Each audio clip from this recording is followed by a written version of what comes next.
got it. Let's go. Let's go. 3-star, 3-star, 3-star. Damn it. Trash. That's okay. I'm used to it. It's fine. Yo, yo, yo. It's fine. Yeah, what's up, Elysium? It's fine. We're back. It's time. I've returned. Once again, today's a glorious day.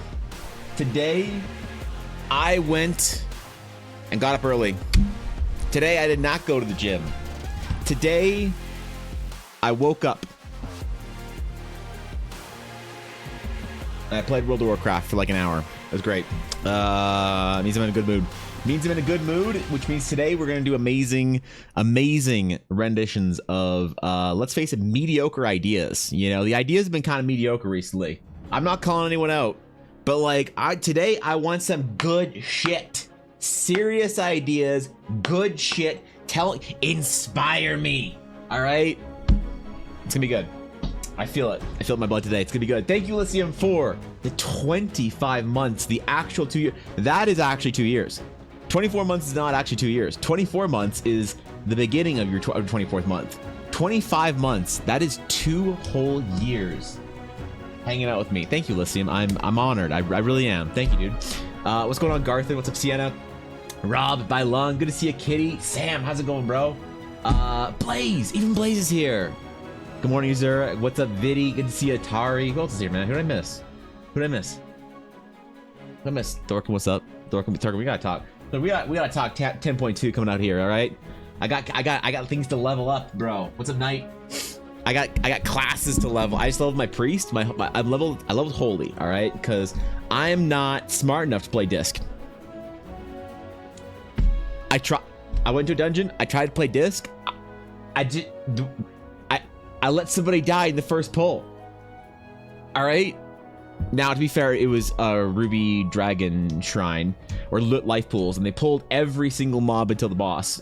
So maybe it's not my fault, but it still felt pretty bad. I still don't know how to play disc. So I leveled holy, got my holy priest up. Think about doing augmentation evoker, maybe preservation evoker. I don't know, man. I'm excited. I'm excited for next patch. I think we're gonna take it seriously. Dashto's coming back.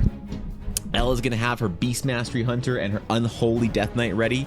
It's gonna be a good time. So I gotta get on that today. I gotta think about that. I gotta figure out how to get through stream as efficiently as possible so we can get as many sketches done.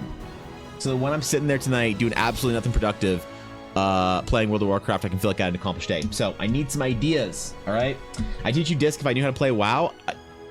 That'd be great.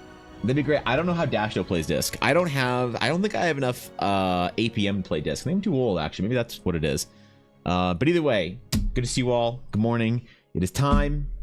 It is time. So we finished some stuff this week. I'm really proud of our projects. And actually, we finished a character. We actually finished a character. The legendary Visage of Scarlet. The Astral Sage. Another one of Ella's characters. God damn. How many of Ella's characters have I done? She is my whale client. Let's face it. Even though she's never paid me to do a character. I need to find a new whale. I need to find a new whale client that I can microtransact commissions out of. So that at least Ella isn't my most. So at least I'm not doing free art more than I'm doing paid art. All right. What is this shit? What does she do with the art too? She just like shows it off on stream. What, I get paid an exposure from my wife? This is bullshit. I love disc, but I feel it's not as fun as it was in BFA. So the 10.5 or 10.1 disc apparently is really great. Like the set bonus was like build defining, and disc priests are really loving it. The set bonus playstyle in 10.2. So who knows? Maybe give it a try when 10.2 comes out. 10.2 is coming out in early November, I think. And it'll be a great time to jump back in if you're curious. But I think disc is gonna be really powerful then. I don't know, man. I play a holy priest. I'm dumb. What do I know how to do besides prayer of mending? All right, prayer, fucking holy word chastise. God damn. How are Frostmage looking? Frostmage are looking okay.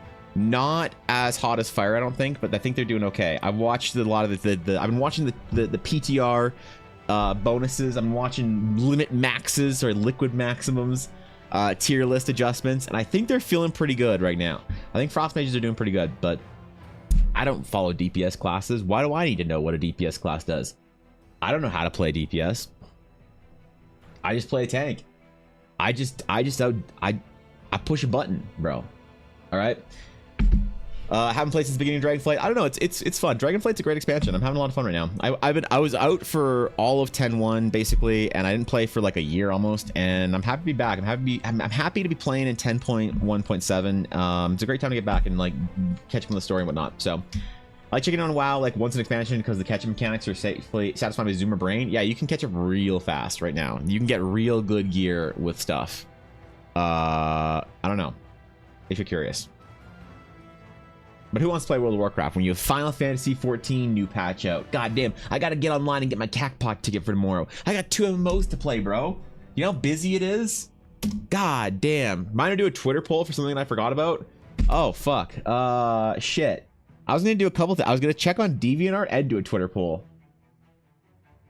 Wait, what was the DeviantArt thing I was gonna check? Hold on, DeviantArt. DeviantArt? Let's see. All right, let's see in the new era of EBA, how did it do? How did our Amelia's sketch do with all of our meme tags? God damn it! All right, we tried. It's fine. We tried. We put our best effort in. The Twitter poll, I forget exactly how I was gonna word it. Maybe I'll thank you for the reminder. Maybe it'll come to me midstream. Almost done with crocheting my mom's blanket, so I finally continue with Inktober tomorrow. You're crocheting an entire blanket? That's impressive. Damn. Thank you, Minako. It is my Uniqlo shirt. One of my Uniqlo shirts. I'm very proud of it. It's one of my 3 shirts that has anything on it that I wear every single week. So, you know, I wonder if everyone's tracking which days of the week I wear which of my 3 t-shirts. I don't know, man. I feel like DeviantArt is dead. DeviantArt is not dead, unfortunately. DeviantArt is not dead. I wish it was. I am still getting here. You want? Here's the thing. DeviantArt's not dead because if I go to my notifications, within the last couple of days, even old pieces of mine have gotten like love and attention. I've gotten favorites and comments and shit. So the thing with DeviantArt is it's amazing that people search shit on DeviantArt. Very interesting that like old school stuff that you do can still get some attention. It's not like Twitter where you post something and it doesn't, like, if whatever it gets in the first like couple of hours or a day or whatever, and then it never sees any attention ever again. DeviantArt actually is DeviantArt is weirdly the most evergreen platform, I think, right now for art. It's better than ArtStation, depending on what you want. If you want attention, it's better than ArtStation. If you want good attention, it's not better than ArtStation, but it's up to you. I don't know. Ouch. Ooh, what'd you get? What'd you get? A 2? You tried. You tried. If you want to extend the poll out, I'd love to use my Beast Guide to provide more data. What the fuck is that? I mean, I like it. What'd you think of my tour video? What tour video? Did you post it? Where did you post a tour video? Wait, I didn't see no tour video. Where's your tour video? Which Discord? Where'd you post this shit? I'll check it out after stream if wherever it is. I don't know. What is Beast Guy? What the fuck is this Beast Guy shit? Is this Blue Sky? What the fuck is that? Is this some like, I don't know, new Zoomer thing that I gotta know about? Is this some like brand new platform, brand new tool, some AI engine? The 5th Twitter wannabe? Blue Sky? Bluesky.app home. Create new account. Your hosting provider. What? Alright, I'll figure it out later. Huh. Well, I don't know, man. I'm happy on Twitter. I think people people are overly scared of Twitter right now, and I think it's great. I think everyone who is like an internet like historian, everyone who understands the ebbs and flows of the internet is loving Twitter right now. Twitter has always been the cesspit that people think it is now, which is amazing. So I don't know, I'm so happy on Twitter. I think it's great. It doesn't really look good. Just a wait list to get in. There's a wait list to get in. I have to get on a wait list. Damn, bro. Happy Super F13 Day. What is Super F13 Day? What? Oh, Friday the 13th. Oh, it's Friday the 13th. That's right. Oh shit. Oh shit. We gotta have some spooky designs today. Then I gotta do some spooky shit then. All right, man. All right. Well. Hold on. We gotta get our cloud butt up. Where is this shit? This guy seems to be doing relatively well for Twitter clone. Still worry about its casual audience acquisition. Ooh, that's true. How do you even how does one even like start a new social media platform? Do you guys, what is this like? All right, whatever, fuck it. I'll figure it out later. I'm fine making like new social platforms or whatever. It's just annoying because I barely post on the ones that I am on, because I don't draw anime, booba, or Genshin art, so it's not like I'm ever gonna grow on those platforms. And I'm not good enough as an artist to actually grow on any of those platforms to begin with, without drawing anime or booba. So I don't know. Maybe I could grow on Blue Sky. Maybe I just post anime booba on Blue Sky and see what happens. You know, just see how prominent of an account I can get. See how well known I can be for art. I understand people think the internet is anything but a cesspit. Boomers are the ones who warned us about the internet when we were kids. Now they're surprised when people are shitting the internet. I don't get it, man. Everyone freaked out after Elon bought Twitter, and everyone's like, "Oh my god, Twitter is this like hellish pot of like, you know, degeneracy and like terrible people." It's like, wait, hold on. Where were you for the last 15 years of Twitter and the internet? Wait, only now do you think? Wait, what? I think it's funny. It's like people just sort of woke up and realized what Twitter is, not that Twitter has become something. So I'm enjoying it. I'm enjoying the anarchy of it. I think Twitter has always been a wretched hive of scum and villainy, and I think that it's fantastic now that people are starting to realize that. It's just unfortunate that they think that it wasn't before, you know, which is, I don't know, man. Maybe you're new to this game. Who knows? Maybe that's fine. I get it. I understand why they have a waitlist, but how on earth do I get my entire community onto a platform they have a waitlist for? That's the thing, man. I don't understand. How do you like what is even the point of the waitlist? Is that like, I don't know. What's up, Flower Crown? What's good? Funniest thing I watch is people losing their minds over everything Bus does. They complain, they're annoyed, they're so upset. I'm like, you know, if you just stopped inundating yourself with negative social media, you might be happier. I don't know, man. I don't know, bro. I think Twitter's fine. I'm not mad about it. About it being rebranded, remade, whatever. I like Twitter. I don't like Twitter enough to call it X. I'm probably never gonna call it X. You know, I still call Magic Standard Type 2. So who knows, man? Maybe I'll just be a boomer for the rest of my life. And just be an ironic boomer that thinks that they're cool because they refer to things by their old names or whatever. Twitter's always bad. It didn't always have basic security features. Restricted blue ticket counts became pay to win in the process. I still don't think that like the blue check means anything. People overestimate, I think, how much getting like blue check like raised to the top for the responses and shit is. Like, unless blue check makes your posts not your replies rise to the top. If blue check does make your regular posts rise to the top, then that changes things, and I'll buy blue check. I don't, fuck it. If it makes your natural posts more like apparent or whatever or visible, then fuck it. I'll pay the whatever $13 or whatever they want a month. I don't care. You get, you know. But I think all it does is it makes your replies. I think it always makes your replies just be prioritized or whatever it is. So it's relatively new to social media platforms. Blue Sky's been a nice change of pace because it's not saturated heavily yet. Yeah, it probably has like real conversation on it still. Just wait until enough people get on there, right? Content about the original game does make you boomer, but a hipster. Well, if it's old enough, it makes you boomer hipster. So, newest feature is you can make it so only blue checks can reply. Oh, Pog. Good.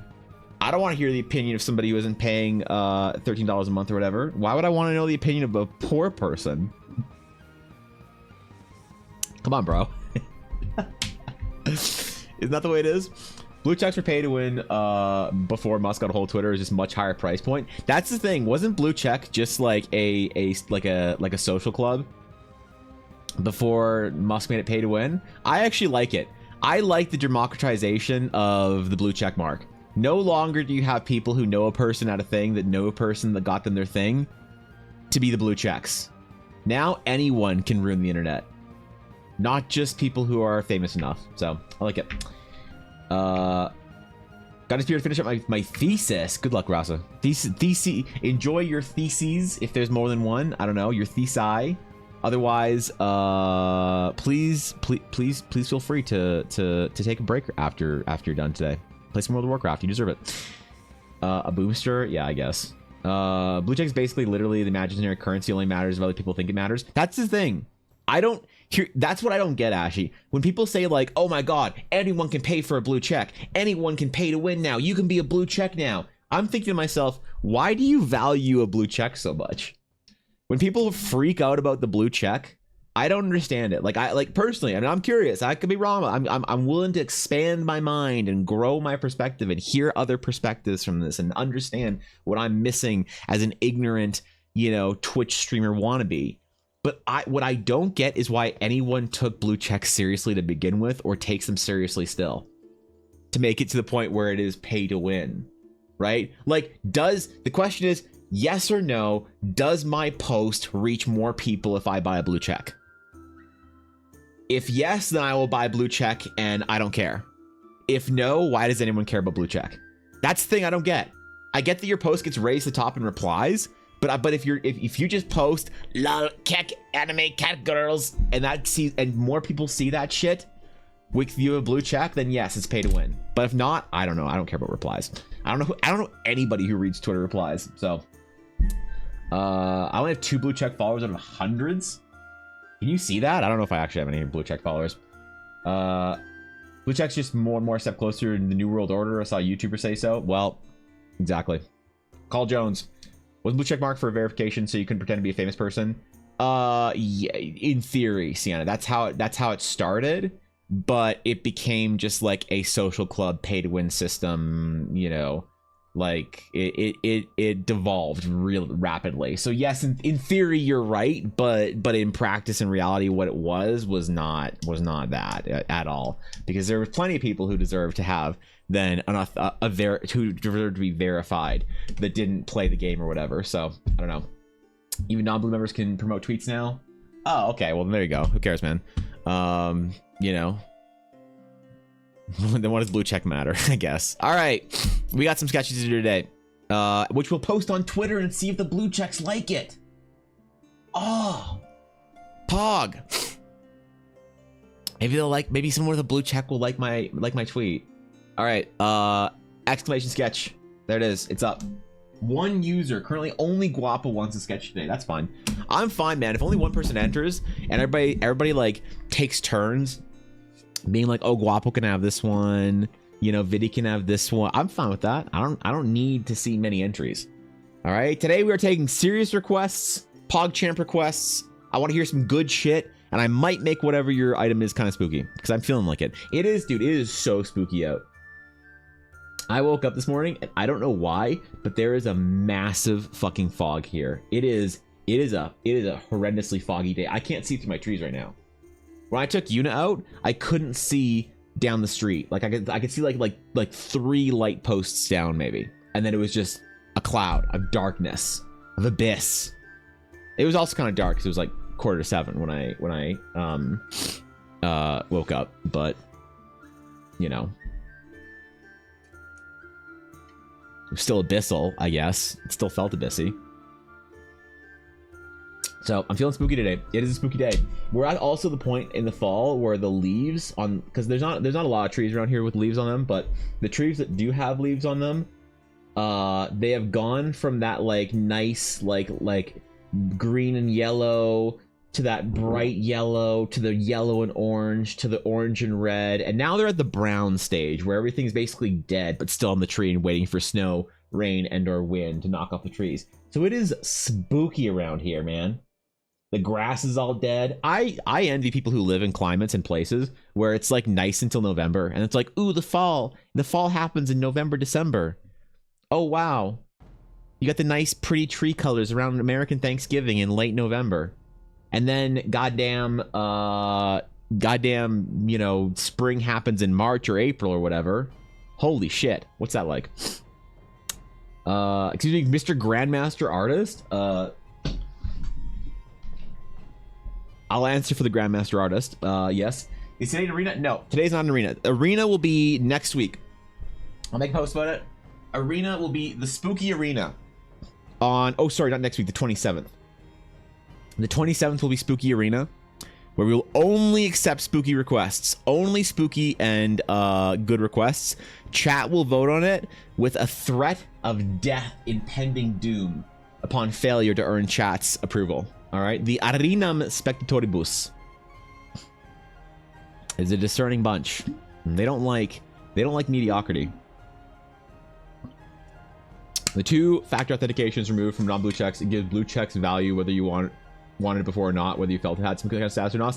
Yeah, I mean, like that is a reason to get blue check is for two-factor authentication. If you care, like some people just don't give a shit about their Twitter account. It's a good reason to get it. Like I kind of want, like I'm a bit of a I don't know what the word is. Sometimes I just like to watch the world burn a little bit. So sometimes I enjoy doing things just because it'll like upset people in like an irrational way. You know, like talking about World of Warcraft on stream like when if I talk about World of Warcraft on stream, there's like a 35% chance, which is not, it doesn't sound high, but it's actually really high, that somebody will give me their dog shit opinion about why they don't like the game anymore, and I'll make fun of them. Okay. Sometimes I just like having opinions about things that'll make people upset. And I kind of thought that it'd be funny to get Twitter blue just to make people mad. Just, I kind of wanted to get Twitter blue and then look at my follow count and see if people unfollow me for it. Just for pure hilarity. Just to see what happens. You know? I have time to decimate the arena and collect them souls. Yeah, exactly. Get in there, bro. Get after it. Sadism, that's called sadism. Is it? Oh, okay. Is that messed up? Is that messed up in me that I kind of enjoy watching it burn? I just, you know, I like having opinions that people don't like, you know, because I think it's funny if they get mad about it. The gear isn't pretty in an anime game. So wait, an anime so game bad? Yes, true. True, you're right. See, there it is. There it is, man. What'd I say? Irrational Final Fantasy Andy weeb players hating on my MMO. God. I'm not even smart enough to heal in Final Fantasy 14, so what can I say, man? I can't, dude, do you think I can play an Astrologian in Final Fantasy 14? I'm too stupid to play that. So I don't know how my cards work, right? Got caught with the state health insurance stuff. What the fuck? Hope it worked out. No. Good to see you. All right. Indeed. The first sketch of the day, the warm-up. Serious PogChamp requests only. The winner of our first sketch of the day is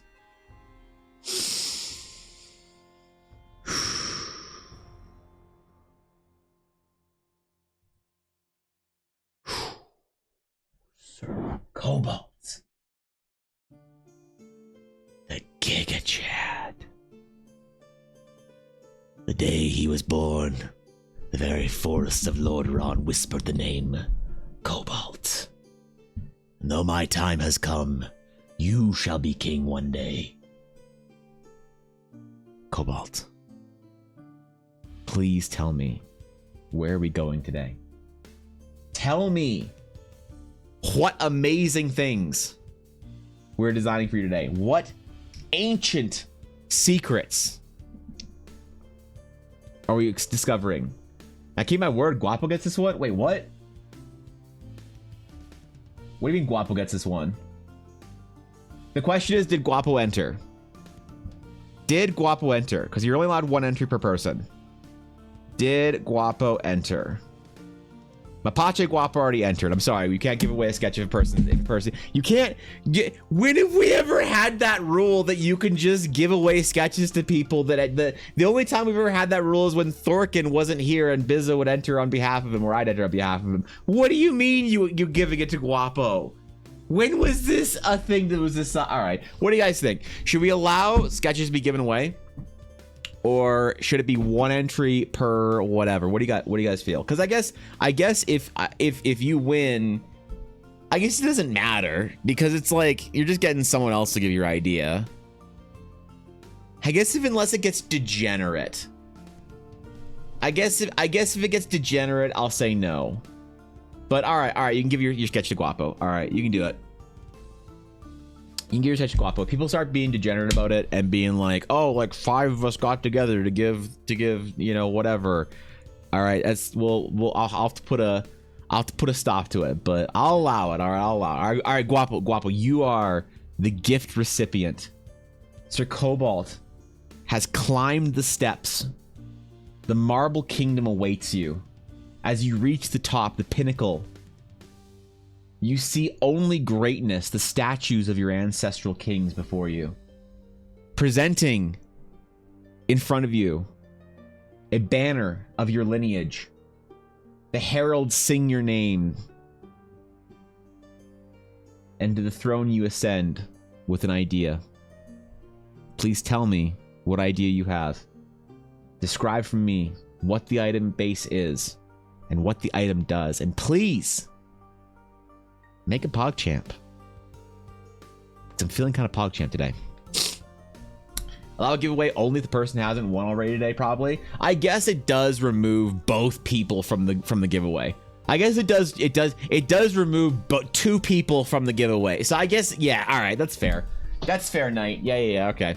The Curator. All right, a whip used by foul academics in the Museum of Souls. Okay. Upon death by this weapon, a creature's essence, including one of its spells or abilities, is absorbed by this weapon. As an action, you can release the stolen soul to use their spell or ability. Take what they treasure, you will preserve.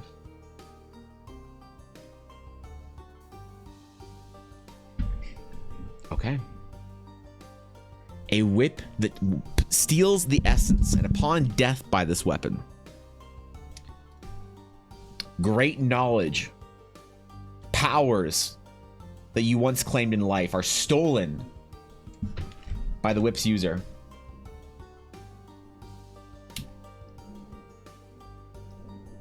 I like it. All right, what day is it? It is October the... Wait, I have a watch. It is October the 13th. Oct 13. All right, Oct 13. New layer. Now, today,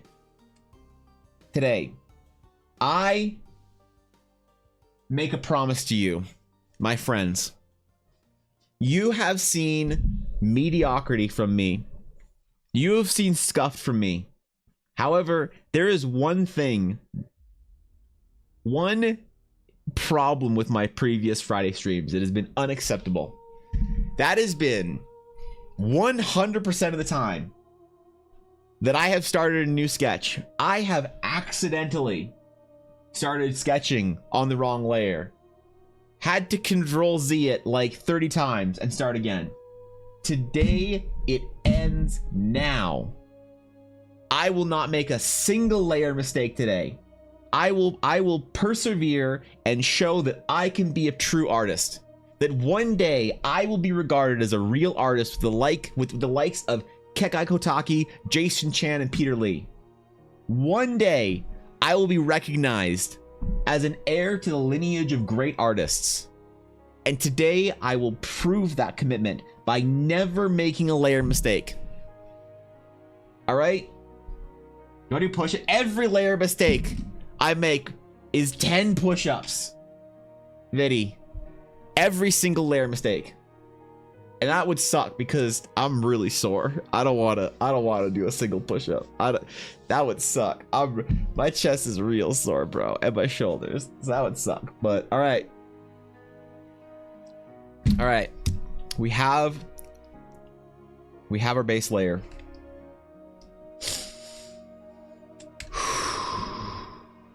New layer.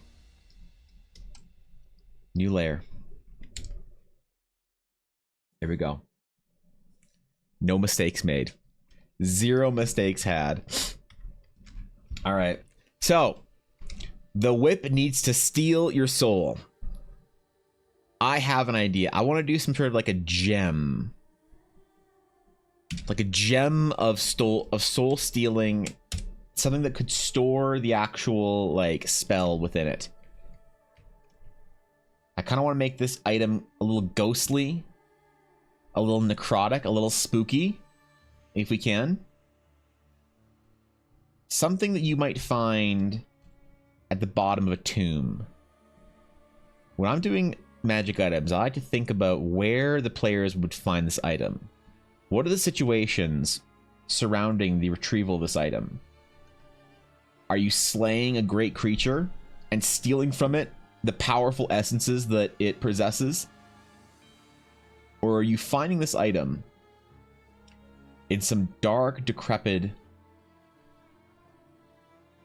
wasted, rusty tomb where the stones are cracked,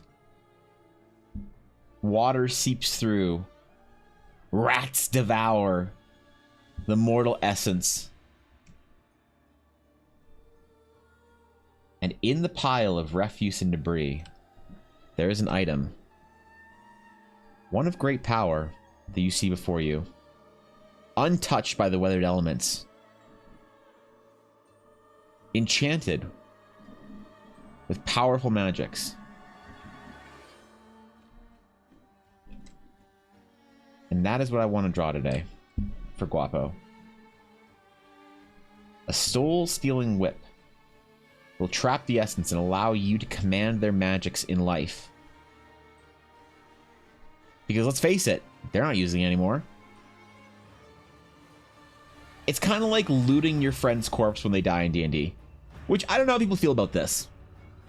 Like, do you loot your friends when they die in D&D? Or do you bury them with all their stuff? Because I feel like it's never an obvious conversation. It's always like a awkward, like, tense sort of, oh, guys, should we, like, hey, Samantha died. Should we loot her? Oh, come on, man. She's still warm. What are you doing, bro? Oh, I'm just saying she had a lot of gold, man. She took the parties, you know? Like, it's a legitimate question, I think. They're not using that, that Ioun stone anymore? What the fuck? Dude. They're still warm, Viddy. Come on, man. Loot, but be respectful. How do you respectfully loot your friend?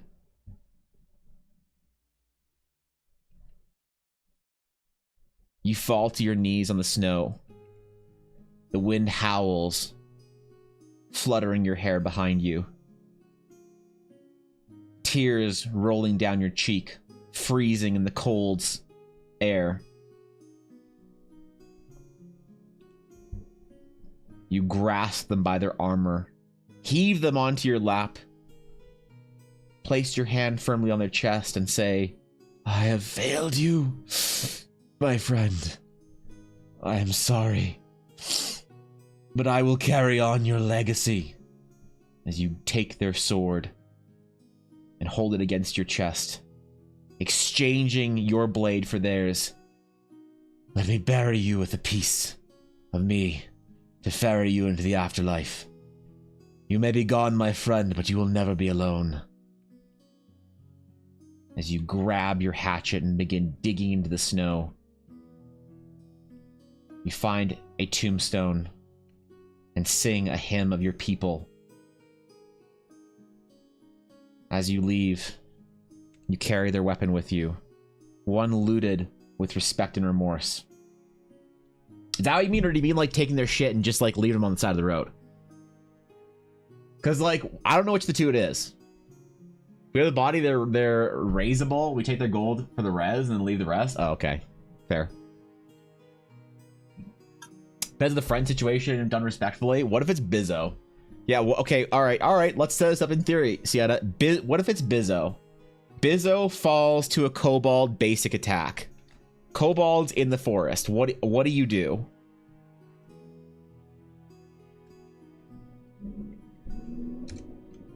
Yeah. That's the true question. Kobolds in the forest. All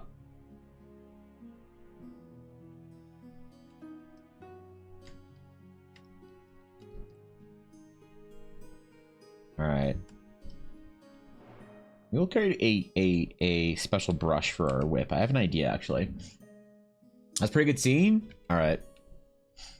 All right. See, Zibsy knows. Zibsy knows how to respectfully loot your bro.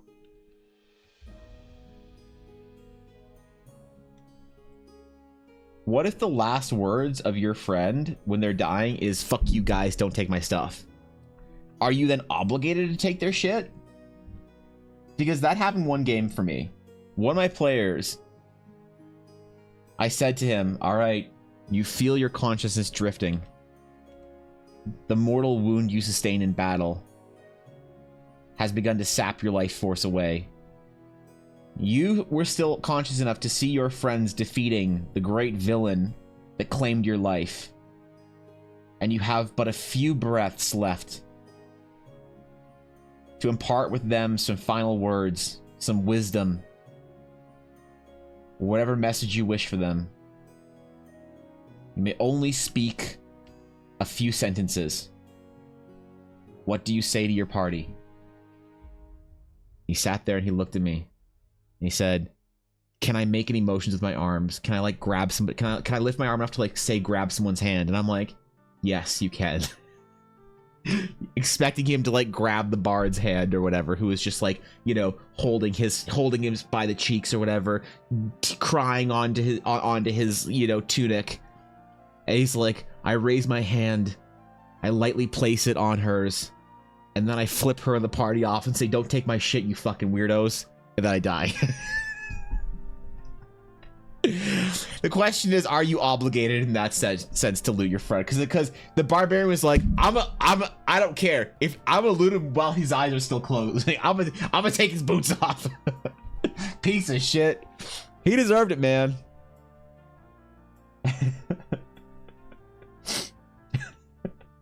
Come on, at that point, I feel like you have to, but I don't know, man. I'm not the expert here. You guys are the D&D experts. I just pretend that I know what I'm talking about on the internet. My entire D&D experience is based off of stories from 3.5 games in high school. So I don't know what modern D&D players do. I don't know what decorum suggests now. Murder all the kobolds and resurrect her. No rezzing in my games. Nope. There'll be no resurrections.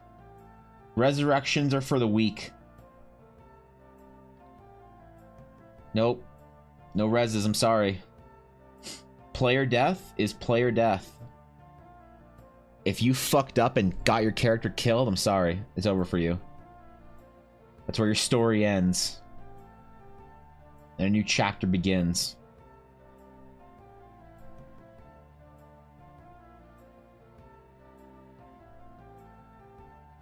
Fear not the dark night, for the light of your memory will warm the souls of those in need. Also, your coin purse will warm their bellies by buying them dinner that night. Out of spite, I'd leave the body right where it was, undisturbed. That's fair, actually. Yeah, I guess you could do that. That's fair.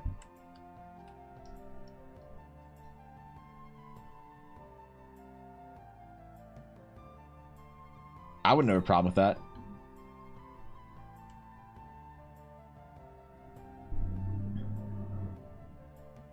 I feel like there needs to be some sort of like painful to hold handle on this. Like, not an ergonomic handle, at the very least. Nothing that was made for comfort. Not like spikes that like drive into your hand or whatever, but, you know, it just needs to be like a little bit like, ah, damn it. Why'd they have to put these little spikes on here? Like, you're more irritated about it than you are, like, forcing yourself through pain or whatever.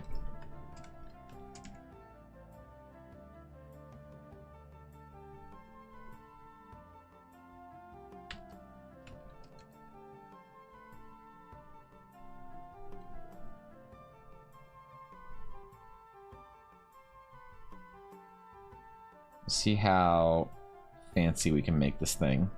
Because the thing is, a whip is a hard weapon to do. It's a hard item to do. There's a lot of place where you can do a lot of great detail on it, and then a lot of it's just like pretty boring. It's just a rope or whatever. Now you can make the rope or chain or whatever it is more interesting, but it's still just a long wiggly boy. So you only have like a little bit of room on this kind of weapon to do some really interesting detail, and the rest of it's kind of a little more abstract. So we got to really sell the actual like detail of the weapon via this section. And no, I'm not just ripping off Frostmourne, but I should. I'm aware of it. I'm aware of the little spikies looking like it, but it isn't intentional, although it should be. Hopefully Cobalt like his weapon when we're done. What's up, Soja? And how can I yell at her for being stupid and strangle her out of frustration if I can't res? I will allow you to preserve her life force long enough to tell her what you think of her, and then she dies. So you can cast some sort of like preservation magic to it if you're planning on insulting her before you loot her.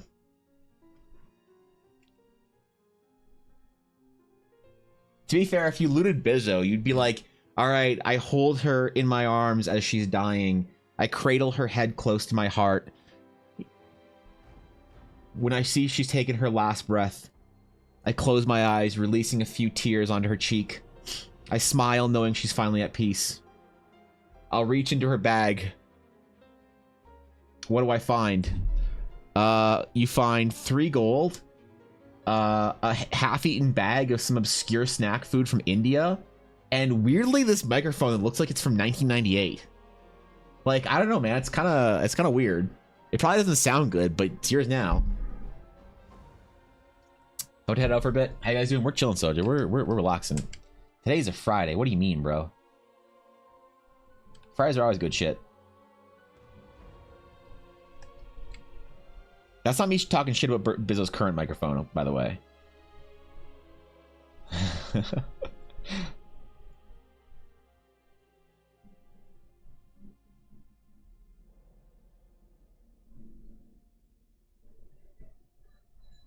All right. Okay. The whip part. Free TTS. Free TTS. It's not free. Hard about what to use this for. MHM. What do you mean? Oh wait. This like it's not free, bro. Look, I preached the 15 months though. Steel, how's it going? Good to see ya. Good morning. I hope you're well.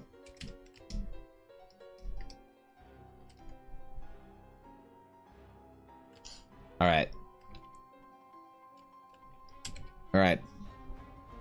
I think I want to try something here. I want to do something a little spectral. So I have an idea, okay?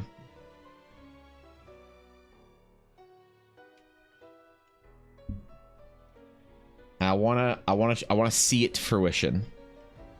Look, I made a new layer. See, I didn't screw it up.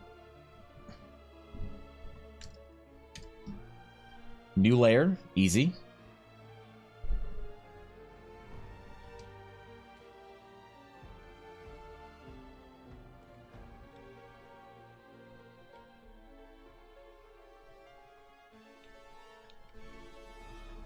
I said I wouldn't screw it up at all today, so this is me showing how serious I am. Demonstrating my seriosity.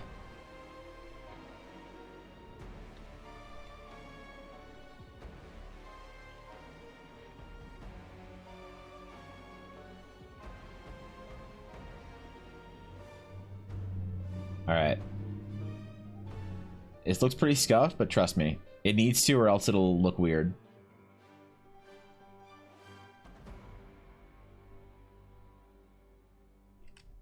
Okay, so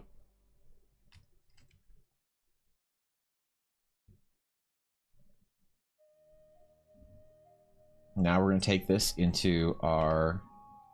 So I have this idea, all right? You're just gonna have to believe me on this one. We're gonna make a new brush out of this.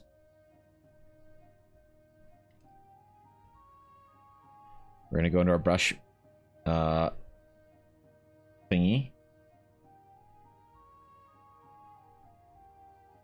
We're gonna space it out. We're gonna have it be pen pressure with a minimum diameter of like 50%.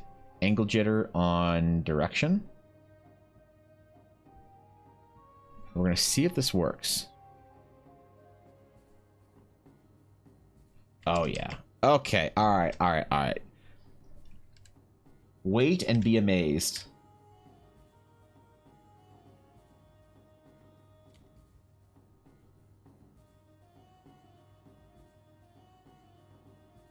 Let's do it more.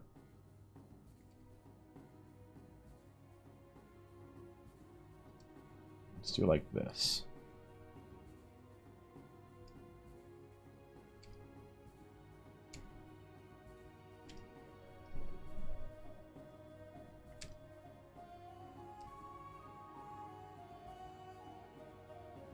Okay.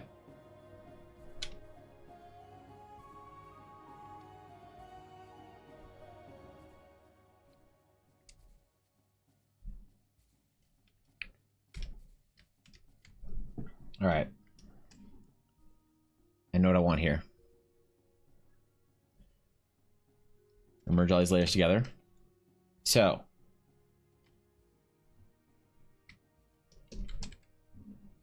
Oh, we're gonna save this brush actually. Edit. Actually, fuck it. We don't need this brush anymore. We have one more section. The actual soul stealing stinger. Okay. Your technical whip terms. I'm aware you guys are new to the current whip tech. So I'm here to clarify these things for you. This is in fact the stinger portion. Start from square one. Unless I managed to find a present of my core brush. Wait, what? You lost all your presets? The very specific brush that I used to render your blender with, that's the main one I was devastated about losing. Ah, it's fine, bro. You just get new brushes. What do you mean? Yeah, what are you talking about? You just get new brushes. What are you worried about? You lose all your brushes, it's fine. You just get new ones. What's the concern?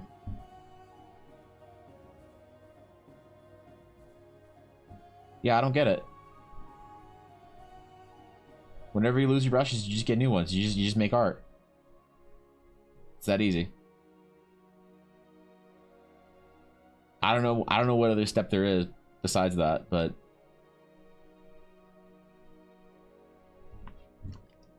all right, stinger acquired.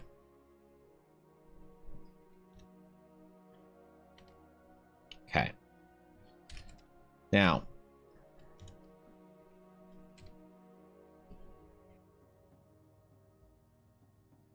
this is going to make sense once we enter the color phase. For now, it's going to seem random, disjointed. Your brain on a topic, my good sir? Absolutely. Bless you. Thank you. Thank you, Eddie. Absolutely. For you, anything. Unless it's Crocs. I don't want to think about Crocs anymore. Yeah. I got you. Whatever it is, so long as I don't have to, I don't get pressured into buying Crocs again. I'm down. I'll save 100 bits video. You don't have to do that. You just ask me, bro. You don't just cheer 100 bits to get my attention. Come on. It's not like I'm distracted and not staring at my chat for minutes at a time while I'm drawing and deep into it. Wait. Am I a bad streamer? Don't answer that. In Photoshop, I could just get the brush again. Do you not have backup saved to your brushes? Like, do you not save a backup every couple months? So I highly recommend you do so. Maybe you did and lost those two. I didn't see what you were saying. So either way, that's tragic. I'm sorry that happened. Here's an art streamer. Ah, fuck. All right, it's a low bar, ain't it? Like, let's be honest, man. Being an art streamer, super low bar. Okay, we're at a dangerous point where I could make another mistake with my layers, but I will not. I will make a new layer. I'll call that layer color. I'll rename this layer line work. Thoughts on instead of letting your character die, they were no longer able to adventure or had to retire? Would this allow for more character death at the table? And would you... Are you thinking about running it this way? God.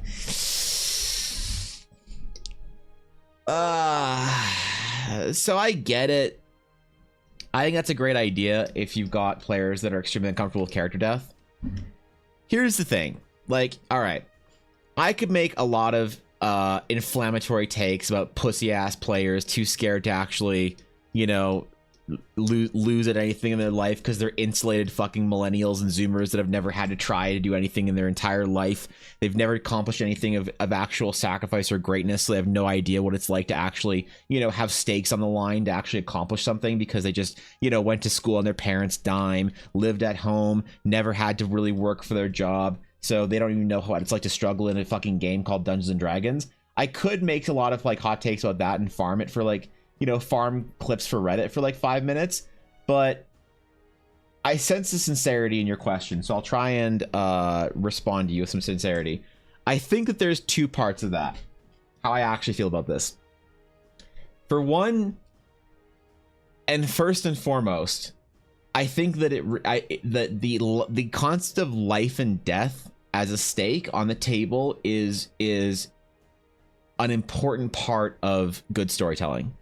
It's important. It's a meaningful piece of danger. It creates a sense of importance in what you're doing, and I think it's necessary. And once you start taking off the threat of impending doom and death, what is really the stakes of the game? Save the world, don't save the world. What's the individual stakes for the player? My character has to retire. They got mortally wounded by the ogre warlord, and they are forced to retire to a life of simple farming and to have a happy ending, marrying that girl in the town three levels back that was flirting with us in the bar, having your Samwise Gamgee ending where, you know, although you're no longer with the party for saving the world, you are there at the end of the game when the party is staring at their accomplishments. You two are proudly smiling at them from the audience in the crowd, and they, you know, bring you up with them and hold your hand held high as you were one of the heroes that stood against the darkness of the world. I think it's a great way to handle it, honestly, if you've got players that are so adverse to player death that they don't want to play the game otherwise. I think that's awesome.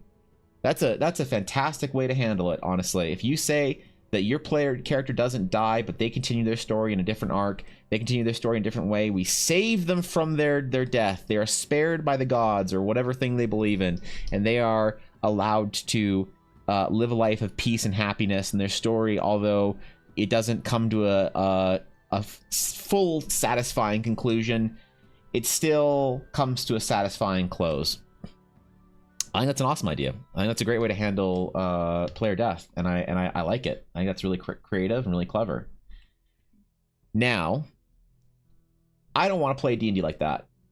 I would never run that in my game. And if any of my players ever suggested that player death is so uncomfortable they don't want to play D&D, I would say great, and we wouldn't play D&D together. Because I don't like to run a game with such little stakes, with such little you know, such low I guess, yeah, low stakes as far as what's going to happen. I would prefer to run a game where, yeah, death is on the table, and you're trying to not only save the world but save yourself as you escape from the collapsing mausoleum. And I think that makes adventures way more compelling, way more interesting. I think the players get into the stories and actually get things out of it. No great story has ever been told where the death of the heroes was not on the table, right? And so why in D&D do we think that we know better? It's a matter of just like, I think discomfort and fear. Well, yeah, be uncomfortable. Feel some fear. Otherwise the story doesn't fucking matter, and you're going to wonder why your D&D games feel hollow and pointless. Because your stories are hollow and pointless, because there's no actual gravity to them. But like, look, man, I can't tell any one person what kind of D&D they should play. You play whatever fucking D&D you want. If you want to play, My Little Pony Simulator, where the worst thing that could happen is your friendship needs a new bracelet to, fix itself with you and the evil villain that's not actually evil. You just need to convince them that they're, hurt inside, and that's why they're hurting other people. Look, I'm memeing, but play whatever D&D you want, which is why I say it's a great idea and a great way of handling it. Personally, I think that's some pussy ass shit. I don't like it, and I would never allow that in my game. But I think it's a great idea, because I know there are lots of players that don't like the idea of having like imposing dread and doom. They don't like the idea of their story being ended. They want to write a story. They don't really want to play a game, and so that takes away some of the gamification aspect of, yeah, you take enough damage in the game to die. But there's a lot of players that don't want to play a game. They want an audience for their story. They don't want to play a game that has stakes of death and loss. They want to play story simulator where they get to tell their friends a cool story, and that's and they should be allowed to, man. I see, even if I don't like that way of playing the game, I still absolutely support their right to play that way and to not be, to not have to be forced to play a different way. I just think that that's a matter of find the group that works for you, because that kind of a table, that kind of a group definitely wouldn't work for me. But I love the idea. I think it's great. I think it's a very creative way of handling the problem. I'm aware those kind of players exist, and you got to make room for them in D&D as well. I think that for a player like that feels that way about the game, that's a fantastic way of handling it for them. So I think that's brilliant, dude. I can railroad them to retire my character, I just keep them dead and don't resurrect them. Yeah, maybe. I don't know. I'd managed to prevent the DM from killing one of the players once, and that was purely the DM's fault and of not explaining the situation correctly. Not in player ineptitude. But that's the thing, man. That happens through the games, The DM isn't always going to explain things perfectly. The player's not always going to fully understand, and you just got to hope that things work out, and you do your best. But sometimes it doesn't work out, and you can't just like reverse all your decisions because it didn't work out properly. It's like if the DM makes a bad call, it's like a judge at a tournament or a referee at a game. You don't undo the call. You're like, hey man, in the future, I think that this is how you could like make a better call. You don't just say like, oh, the DM screwed up. All right, reverse the call, undo it, give the point to the team. No, you just say, hey man, let's not, let's figure out how to do that better next time, because this is what I think kind of went wrong. And then you're like, PogChamp, okay, cool. As long as everybody's happy and everybody's trying and everybody's like, trying to be as honestly, capable as they can be, then I don't think there's any problem with making bad calls. It'll happen here and there. It's part of it, man. It's part of life. It's part of being a mortal DM and not being some eternal mind-reading whatever. I had my players once. I get very frustrated with me because I wasn't explaining I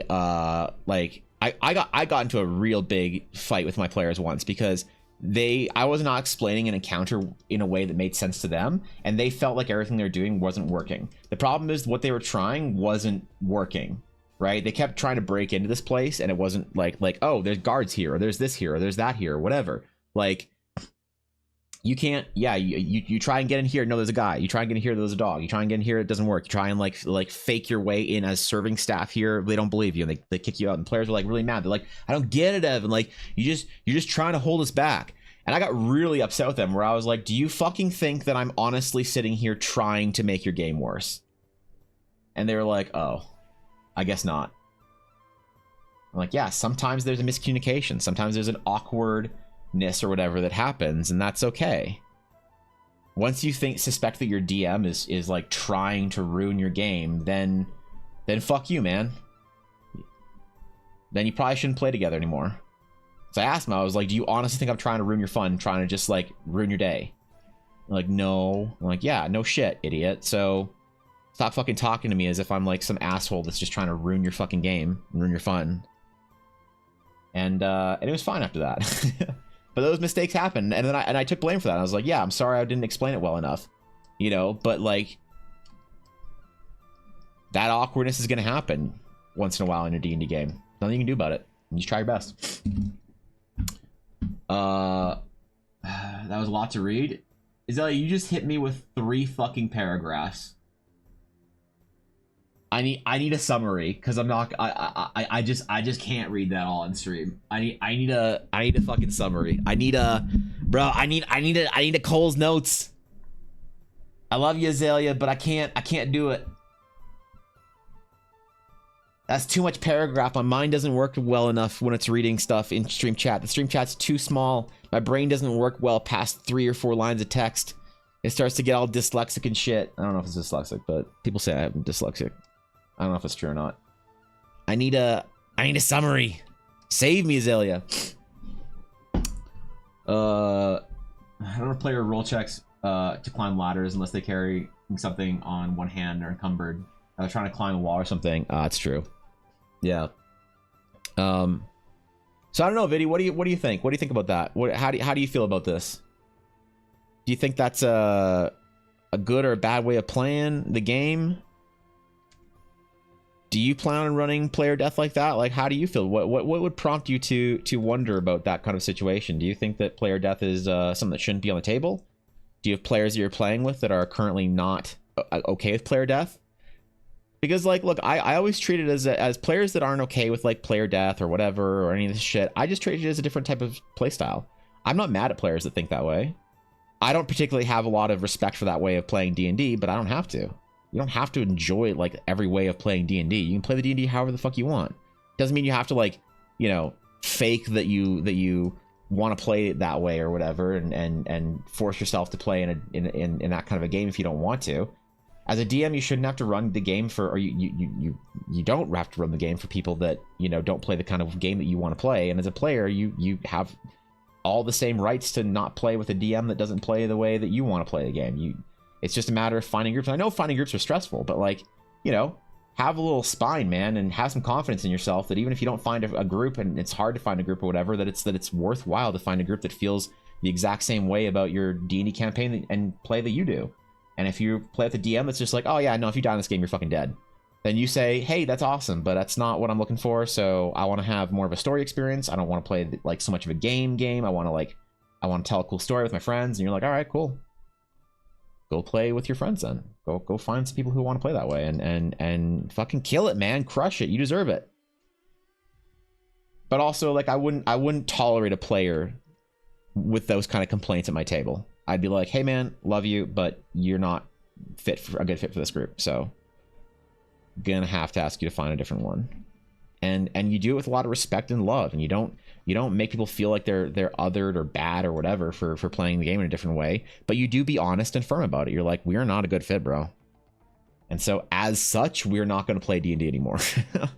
That's okay. I think that people are way too they're way too worried about the idea of being forcing playing styles together, you know? Made magic acid valve bomb, magic bandolier, wait, last one boom, killed bad guy himself. Hey, wait, you lost your limbs? Alright. As long as you retired and married the dwarf. That sounds so sweet, I like that. In theory, death is not the biggest risk your character can take on the adventure. That's actually true. That's some old school D&D shit right there. People can play however they want, but it's not a game I'm interested in for the forced retirement. Yeah, I feel it though. I feel it. Personally want to run a player death as an inherent function of D&D. There are no stakes if there's no death. Yeah, I totally agree. There's people who disagree with us on this, and that's totally fine. And if they disagree and they don't want to play a game with, you know, with our style of it, that's totally fine. Love them for it. It's an occupational hazard, but no death locks out DM and player from storytelling tools to progress the story. So this happy medium of being able to use those tools but maintain the character somewhere in the world. Nah, I think the grieving process of a lost character is important. I understand where you're coming from, and I respect that you're trying to make peace with people who want to, like, you're trying to find a happy medium for a lot of people here. But I think that ultimately, I really do think that it's an important, like, You got to be able to die in the game, and you got to be able to grieve the lost players. And that's part of the story, man. You know, there's lots of stories where death doesn't have to be the end of a character, but those are sort of the situations of, like, take our Star Wars or our Lord of the Rings. You know, those are kind of very different situations, and they have a different vibe to them, and sort of the resurrection or the returning of the character is like a very important part of the story, which you can definitely do in your game then. And I think that's awesome if you like work it in well, but just to try and force it in, Get me wrong. I don't know, man. If you're playing at my table, I'm telling you your character can die, and if that's not cool, there's always Craigslist. Yeah. And that's totally why I appreciate your effort to try and like find a medium for some players. Because also, look, maybe you do want to run a game like for a friend or whatever that doesn't like that kind of game style or whatever, and, you know, go for it. But I think that's I stand with what I say, that I think that's a great way of handling. If you're trying to find a sort of a medium where you can sort of diplomatically have higher stakes in the game, and you're dealing with a player who is like very, very much like, do not touch my character unless I say so. For one, I think that's crazy that you'd even try and like play with a player like that if you're sort of a D&D as a game kind of player. But I respect it. I think that's sick. I still don't understand players who, like, I've never had a great conversation. Like I said yesterday, I've never had a great conversation with a player who definitely who is completely against the DM taking any of their character's agency away from them. The DM, like, there will be no role in this game that will possibly end my character's life or change them or whatever.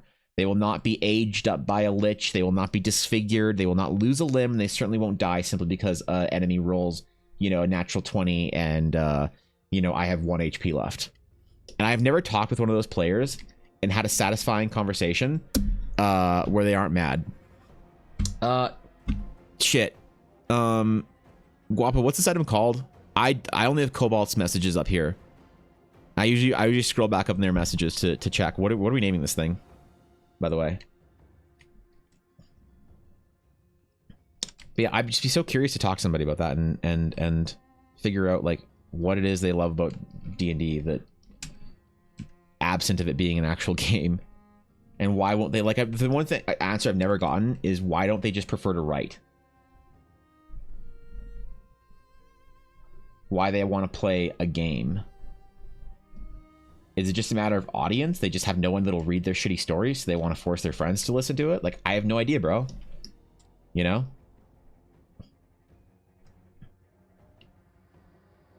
I get it. As a DM, I get wanting to have an audience. I get wanting to have people listen to your shitty stories. You want to tell some dumbass fucking plot about, I don't know, these like forgotten liches or something? Well, guess what? Your players are gonna listen to you. They gotta.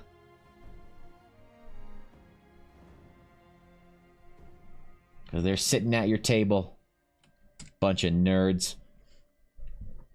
A lot of characters die over the years. Some reason or bullshit, but yeah, I mean, you just have to like make the best of it, I guess, you know? Short D&D game idea that involved many players, like a room full. A survival? Yeah, that'd be cool. Be cool. I always wanted to figure out how to do like a D&D survival battle royale. Yeah, I like that idea. Not D&D, but back when I wrote Fic, I had a person DM me the whole ass thing about, this is my character, this is the arc I want them to go on, this is exactly how I want it to happen. Wait, with your character will fall in love with them and immediately killed my drive to write that story? Wait, what? How does somebody... I'm confused. Is this like a collective fanfic project or whatever? How does somebody else have any authority over the story you're working on? I'm just confused with like the mechanics here of how that conversation even happens. There's something I'm missing in here. Some inherent piece of information that I think I'm not understanding. So I'm just confused. Those people would do better with text-based RP games though. Through Tumblr or something. D&D is a game of chance, and there's always a chance that bad will happen. Yeah, and I mean that's the way I always try to explain it. But like I said, I've never really had a great conversation with somebody. They usually just get mad at me and tell me that I'm like an asshole or whatever because I'm trying to like kill their character and take their agency away from them. or they accuse you being controlling or whatever. And like legitimately, I'm not trying to start a fight with these people, and I'm asking them. I'm just asking them hard questions because I deeply disagree with their mindset of how to play the game. I still support them and will go to bat so that they're able to play the game they want to, and people aren't like outing them from the community. But I just don't understand it, you know. And I would like to, you know. It's one of those things where I just want to know their perspective, but I can never like have like a reasonable conversation with somebody long enough before they feel attacked or whatever, because I'm like, hey, so why don't you just write? Why do you want to play a game? Why do you like the idea of dice rolling, but you don't like the idea of dice rolling being bad? Do you just want to see how successful you are when you roll a dice? Does that have any like weight to it or merit? Like, do you feel satisfied, or, you know, like what are we doing here? What are we talking about? I never get good responses. People get very defensive about the way they play D&D, and it doesn't really, that conversation doesn't really go anywhere, you know? It's fine, like, you know, there's no reason why anyone should have to talk to me about it, but I'm just curious about the perspective, because I really just don't understand it. All right. Shit. Okay, I asked Guapo a question. I'm sure Guapo responded. The curator. There we go. And to scroll through the phalanx of texts, you get there. All right. The curator. Let's do a little thingy thing here. Let's do a little thingy wing. I want to give it a little fanciness.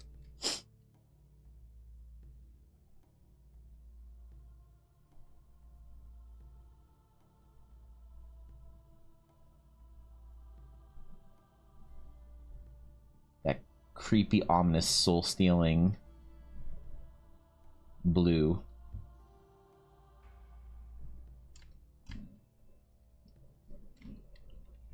All right. This is our first one of the day, man.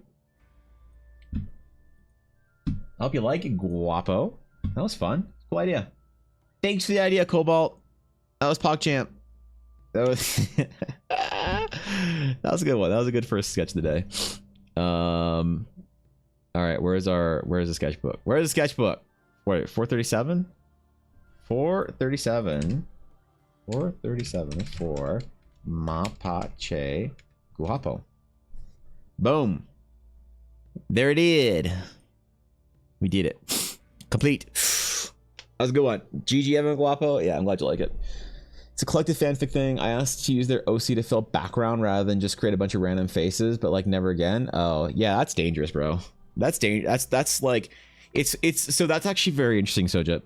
You overestimated how cool people would be, which is a mistake that I think you realize, you know, and I'm not mocking you for making that mistake. I'm saying that it's very easy to make that mistake. I made that mistake. I make that mistake all the time with players, which is why I don't tell anyone that literally anything they do in my D&D game will ever be canon in Eldara.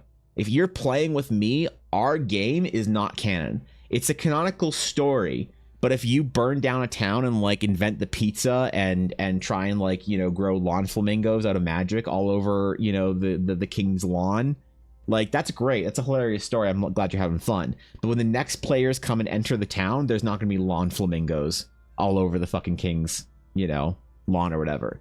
And I always tell players that to make sure they have an understanding of expectation. The only character, and you can call me biased, you can call me playing favorites, and I'll tell you to fuck off. The only player who basically gets to be canon with almost everything they do is Ella, and to a certain extent Dashto, because they've played the game, they understand the storytelling, and Ella never makes big character decisions about arcs without asking me how to fit it into the story. Ella always asks me, it's a conversation between the two of us of how do I make my like if you want your character to be canon, then you have to have a big long conversation with me on how to make that canon. Because there's certain things that people can do that they think is funny in RPGs or whatever, funny in D&D, you know, hilarious, but ultimately not great for like storytelling for other people coming into the world. And I always have to be upfront with people, and it's like, you know, I want this to be a serious D&D world, a serious world that people can take seriously or not. It's up to them in their own game. But as far as I'm writing, I'm going to take it fairly seriously. You know, so absurdity and ridiculousness and silliness doesn't fit into Eldara. there's still like hopefully humor and levity and whatnot in the world, but not like Monty Python exploding kittens fucking whatever. So yeah, so Ella's character is basically, I think the only thing that's non-canon about anything that Ella's ever done is maybe some stuff that happened with her gods with Amelia early on, because it was my fault that I had set up gods in the wrong way. But yeah, I don't know. That's the same problem. It's like if you're using other players for your game story or using other characters for fanfic or whatever, it's always like you gotta sort of temper your expectations with it. And I can only imagine what kind of a nightmare the fanfic community is for that. So, all right, next sketch. We have our Streamlabs green or Streamlabs green. That means something important. So you can have a compromise on that, like an editor, a story akin to ours might have taken place, especially through the lens of rumor / urban legend. An adventuring party named the Twitch chat slew some goblins and made a meat pie for them to celebrate. So that absolutely that happens. So that's the way I do treat it. Is I try and say like, okay, so there was this adventuring party, and here are their names, and they went through, and they were the heroes of Stonemark, that they saved this, they did this thing. So now the city is in this state. But the actual specifics of like, you know, my character was a 6-foot tall rock man with a pink mohawk. It's like, no, it wasn't. I'm sorry. It didn't happen. There's no 6-foot tall rock man with a pink mohawk that had a rainbow cape that shot, you know, magic missiles that were, you know, various plastic fruit that exploded in glitter and you know, whatever on impact. It's like, okay, that's not part of the story. So I'll pick the part of the story that actually is like canon, and players have that agency, but the specifics of what happens sort of, you know, for how you're telling the story, that's not what necessarily makes it canon. So Lowe's always exaggerate from the perspective. Maybe he was 6 foot tall and shot exploding missiles from his cape. Maybe. Who knows, bro? I guess you just gotta play the game and figure it out. All right, Guapo, what are you doing entering? All right, Guapo's disqualified. All right. I'm gonna go grab more water. So I was up early. I did not get this right before stream, so I'll be right back. Remember, only PogChamp ideas. I wanna do some Pog concepts today, so give me your best. Maybe we'll do some sketch concepts. I'm kind of feeling like doing a couple of sketch pieces, not in color. We'll spend more time on the sketch. Maybe I'll do that. I don't know, we'll see how I feel. Okay, BRB.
Streamer gone. Time to rise. Our chat now. Rise up, Crabbean brothers. Oh wait, time's gone. All right, we're done. Wait, I got caught up in the revolt shit.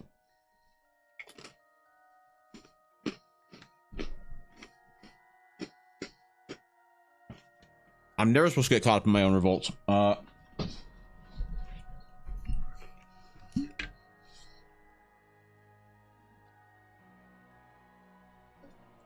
Okay. All right. Let's see.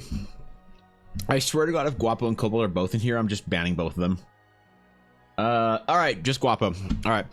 Only Guapo thinks he's hilarious. Cobalt knows better. The winner of sketch number 2.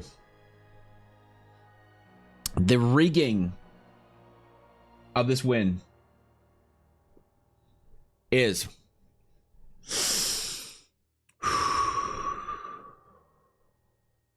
the never revolted in my chat even once.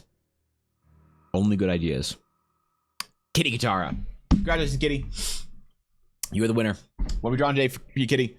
Give me an idea, a serious idea about serious, amazing concepts. Tell me what it does and what it is, and nothing more. Or risk being re-rolled or some shit. I don't know, man. What do we got, Kitty? What do you got? Let's see it. Pumpkin spice? No, stop.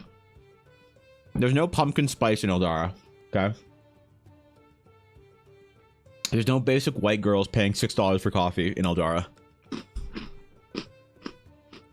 Ella has no Starbucks to go to. Her characters all have to drink coffee black. No lattes, no frappes, no lattichinos, no frappuccinos, no London fog, no Bismarck blend. Nothing. Not that attitude? Damn right. You're damn right. All right, what do we got? I want to do something kind of cool today. I want to do some amazing concepts. I want to be impressed. An item of ancient power, mysterious origins. A tool of long lost heroes. Underpants of holding? I'd re-roll that. I'd re-roll that. Yeah, I'd re-roll that. Yeah, that'd be an easy one for me. Not holding much. Hey. Okay. All right. Undershirt of holding. If someone asked for an undershirt of holding, I would draw it, but in the form of a dagger. Maybe if I just get troll requests, I'm just gonna start like redesigning it however I feel like to make it fit. You know? What a merce or a fanny pack I'm holding? Fanny packs come back though.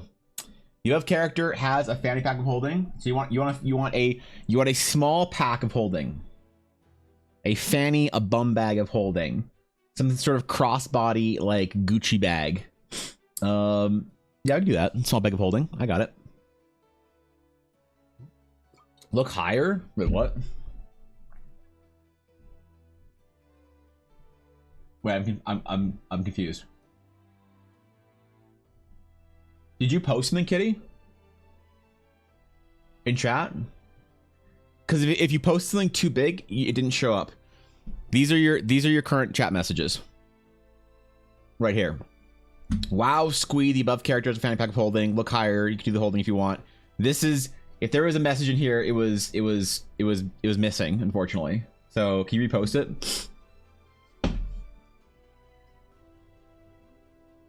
Apparently Twitch decided that it just didn't want to hear it. So a Gucci haversack of holding. I do worry sometimes when this happens to people and I don't notice.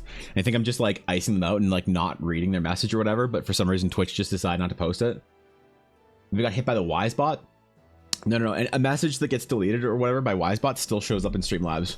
This is like a record of chat, so drum roll for the description. I'm eagerly anticipating it. Probably be eaten by Twitch. I wonder what it is about Twitch that does that. You know? The API monster. What Because I know sometimes messages are too long. Sometimes a paragraph, like if your line is more than 5. So screenshot and stream topics. Okay. That works too. That works too.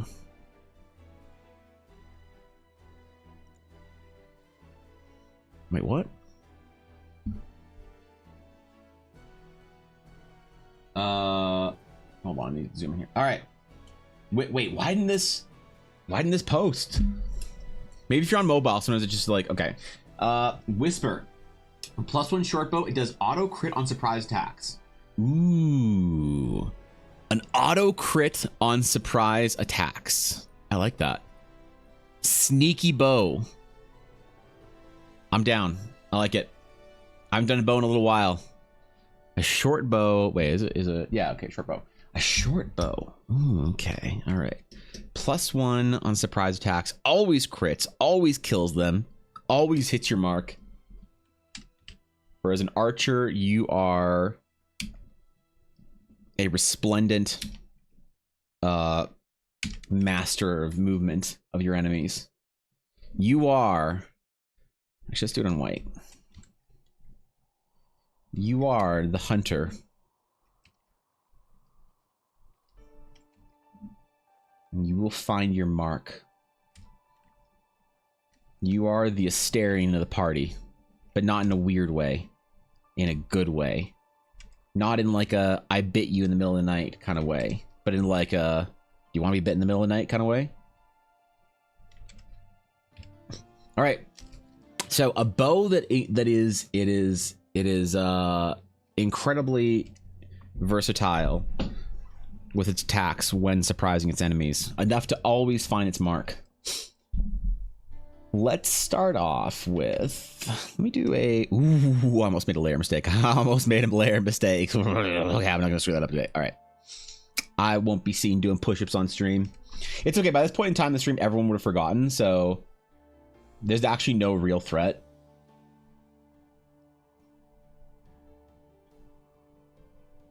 But still.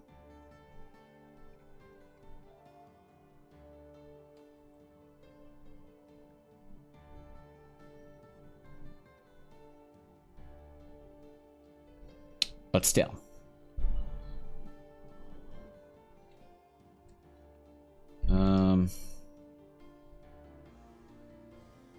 Okay. Tabaxi Rogue. Let's give it some sort of an elegance to it, okay? A certain level of agility, maybe.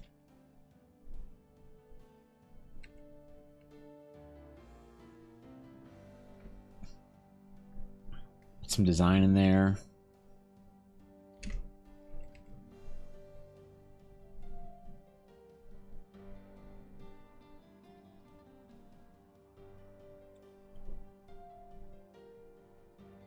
Okay. I have ideas, I have concepts, I have things we want to do here.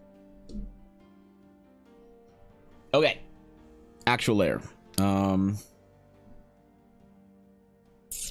grab this.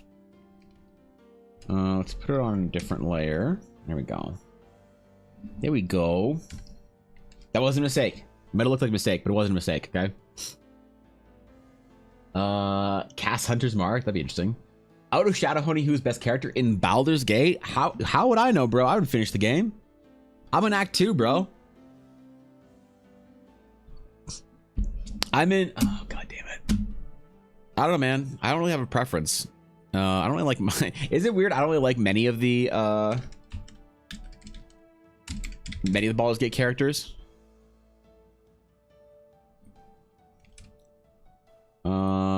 Let's see.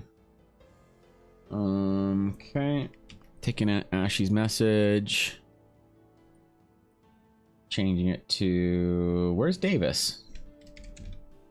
English. US. Okay, we're posting it here. All right, let's see what Ashy said. I refuse to believe that it eats long messages. Oh, yeah? I, for one, once wrote an entire essay about my original Sonic OC, and no Wow. matter how lengthy my soliloquizing becomes, while I do get warned about reaching the character limit, Yeah, that's the message crazy. still goes through. Even if I spend 100 characters focusing entirely on her cute gloves and don't even begin to describe her shoes or her dress. Though she always has at least 3 hair accessories of some sort that are important to her backstory. Wait, who? I'm so confused. Ashy out here doing the Lord's work, testing out the limits of Twitch TTS, or sorry, Twitch reading messages, enough to have to get it TTS. Ashy making sure that we know exactly what the limits are for what Twitch is going to allow in chat. Thank you, Ashy. Thank you for putting your Sonic OC at risk of never being read. Because who knows if that message would have ever posted. If nobody acknowledged you, I wouldn't have acknowledged it, just make you think that it didn't actually post. I would have completely gaslit you on that. Shadow Honey is the only non-custom character. Question does not compute. Yeah. All right. Who's the best character so far? The best so far, besides, see, I like Shadow Honey. I think she's kind of cool as a character. Let's go through them. Will, I don't really like. Will is kind of annoying. Yeah. I find Will's story also to be pretty shitty. Not a fan of Will. It's like you meet him and he's like, huh, I'm this awesome ace demon hunter. You can call me the Blade of the Frontiers. Huh. Yeah, I earned that reputation. Heh. Yeah, I'm also a Discord mod for a big Discord stream. Heh. Yeah, I can get you into the secret channels. Yeah, I don't mind. Send me a DM. Heh. I'm really important and respected. Heh. I'm actually been knighted. Heh. You're like, okay. This guy thinks very highly of himself. You know? There's some leaked Discord DMs where this guy's trying to get some Discord kitten to, like, you know, send lewds or whatever. Or some shit. So, and then all of a sudden he's just like, wow, my entire life I've spent trying to find this demon, and apparently it was all a lie. I've been lied to by my evil devil patron that I never saw coming. Huh. Wow, I guess I need to completely change my perspective, man. You're like, okay, that was a little easy. I find Will a little annoying. Asterion, I don't like because I don't like getting hit on. I don't want some dude hitting on me every single chance. I don't like the way he calls me darling. I'm not his fucking darling, all right? I'm a strong, independent paladin. I don't need to be anyone's darling. No, I find Asterion, the problem is Asterion reminds me of every cringe player I've ever had at my table that thinks they're more charismatic than they are. Does anyone else get that vibe from him, or just me? So that's why Asterion gives me PTSD, is the issue with Asterion. Who else is a character? Ex-wife is she's just mad, man. Every time I have a chance to party up with ex-wife, it reminds me why we got divorced to begin with. So I don't party up with ex-wife all that often. I partied up with ex-wife when we were in the creche because it was like her story, but the entire time I was like, holy shit, I can't believe you're so fucking mad. No wonder you aren't married. Oh my god, stop trying to ask me for alimony. We didn't even have kids. So I don't really like playing with ex-wife either. I never do, actually, because I have no use for a fighter. Karlach is she's cute. She's all just, you know, a little happy puppy dog that just wants to go on an adventure. So she's fine, but like nothing. To be fair, I can't really say if Karlach is the best character ever. The thing I don't like about Karlach is how much people like Karlach. It's like Karlach, there's nothing wrong with Karlach, but Karlach fans are the problem. So it's like any good anime from the 2000s, like Naruto or Bleach. The problem wasn't the anime, the problem is the fans. Or like Avatar, like there's nothing wrong with Avatar, but like Avatar The Last Airbender fans are like some of the worst.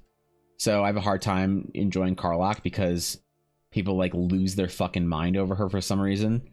So so she's out. Who else is there? We have Shadow Honey's out, Asterion's out, ex-wife is out. Who else? Oh, Gale? Gale's annoying. I don't like Gale. Gale's cool though. He's like your bro, but he is a little bit annoying because he's just like Gale is hard to be around because do any of you have a friend that spends way too much money on a VTuber right? Like, they have the body pillow, they have the shirt, the $40 t-shirts, they bought the gamer supplies cup, you know, they have like, what else?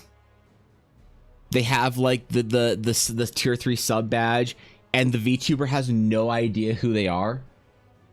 It's like, you know, they've gone broke making Shy Lily subathons go a little bit further, but, you know, Shy Lily doesn't even know who they are, nor does she even read their messages. It's like that, man. You're like, come on, Gale. Like she's never gonna notice you, bro. Go find a nice small VTuber with like 30 viewers that'll actually know who you are when you TTS. Stop TTSing to the literal goddess of magic. She doesn't care. She's never gonna invite you to her Among Us games. Like just stop, bro. You're never gonna find love here. So yeah, Gale feels like that for me. Where he's trying way too hard to impress a girl that doesn't even know his name, basically. Who else? Your partner only uses Asteria and Gale, so I have no idea what the other characters. Yeah, it's kind of the way I feel about like Karlach. I've never used her really. Shouting is so much hotter if you do certain things to cause certain things to happen. I know her story. I know. Like, it's been spoiled enough that I know that her and whatever. And yeah, I don't know when you get access to that, because I haven't actually like when does that happen, Blaze? Because I'm curious. I hate the Will as magic user, but called the sword like it annoys me. Yeah, that's fair. The magic of the frontier. I think he's supposed to be a pact of the blade, but he's not high enough level to join as one. Ouch. The furry? Oh, I don't know anything about the furry. I stayed away from the furry. I don't want anything to know, but I don't want to know anything about the furry. Look, he does his own thing and that's great, but he can do his own thing, man. He can sit there and camp. I hate how early the druid, the furry option like popped up to like flirt with him, and I'm like, no sir, no thank you. I've seen the clips. I am never getting anywhere. I'm never endearing this character to me even the slightest ever. So I don't even talk to him, man. Minthara, I've never played with Minthara because I ended up killing her. So hides him that hate raid from me. Kitty Guitara. Kitty, there's nothing wrong with being a Avatar fan. The problem is the Avatar fans that come in here and write essays about why Avatar is the greatest thing to ever happen to narrative media, and how if I'm not like respecting and honoring the Avatar, you know, storyline in every single D&D decision I ever make, that I'm somehow ignorant of like what good storytelling is. I have nothing wrong or nothing against people who enjoy Avatar, man. There's nothing wrong with enjoying something. What I'm talking about are the fans, you know. And what is fan short for? Fan is short for fanatic. These are fanatics, all right? Zealots that need to tell you about why their Avatar opinions, why Toph is the greatest character that's ever come out of Nickelodeon media or even Western media, and how Avatar is actually a full-on anime, right? That's the thing. I liked Avatar, bro. Avatar, there's nothing wrong with Avatar, but the problem is how people can't accept that I liked Avatar and then never thought about Avatar again. It's like I enjoyed it, I watched it, I had a lot of fun, I rewatched it once or twice, and then I stopped watching it and I never thought about it again. And it's like, that's not acceptable to Avatar fans, man. You have to have an in-depth knowledge of Avatar so that you can quote and respond to their quoting of Uncle Eerie or whatever his name is. Whereas fucking, you know, crying songs or whatever is the most emotional thing that ever happened in any anime ever happened or whatever. If you know the furry, you instead get mommy and mommy greater than furry. Which one's that? Yeah, wait, what? Lazel, Halson, Minthara. Am I missing anyone else? Halson could answer your druid question though, Evan. Halson could answer my druid question though, but I don't want it to be look I've had that question for a long time, Rob, but I've never wanted to firsthand figure out the answer to that. All right, I don't want to be a part of the investigation of that. So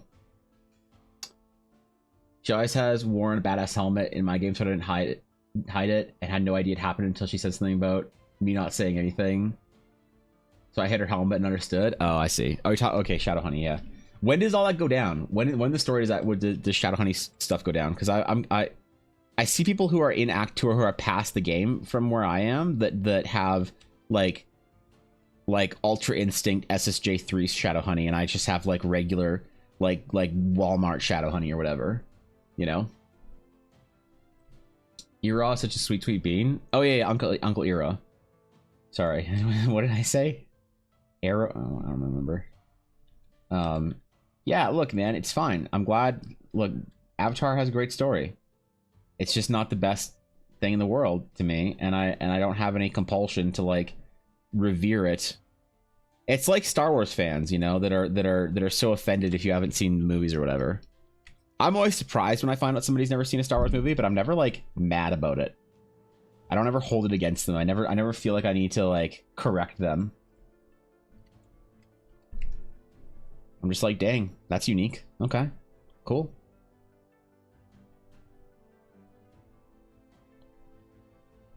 Avatar fans have been some of the most annoying people in my chat since I started streaming. That's why I hold it against the entire fandom. But I don't hold it against people who enjoy the Avatar. There's a big difference between enjoying something and being a fanatic about it. It's like, how many things do you enjoy in life? How many media or shows or books or games or whatever where you just can't stand being associated with some of the fandom? Kind of the way I feel about it.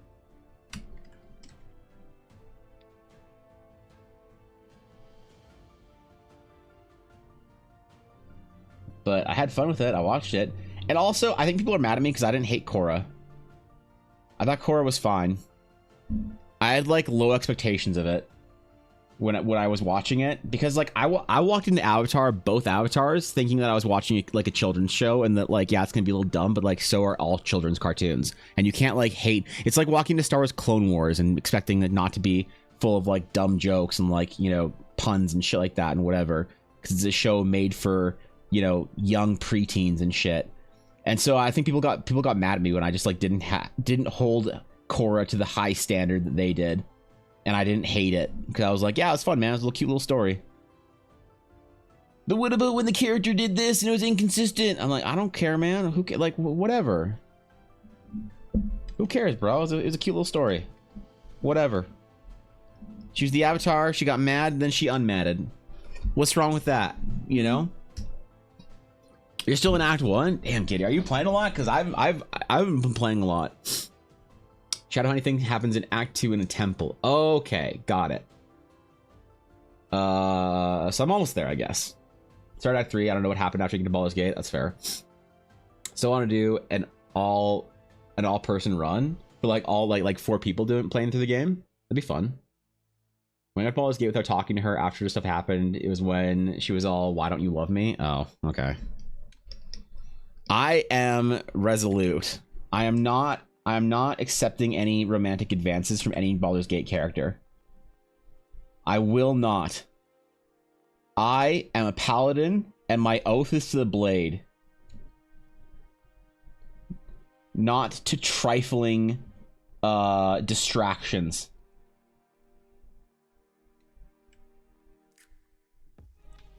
I will fulfill my oath to my god. I will purge the wicked.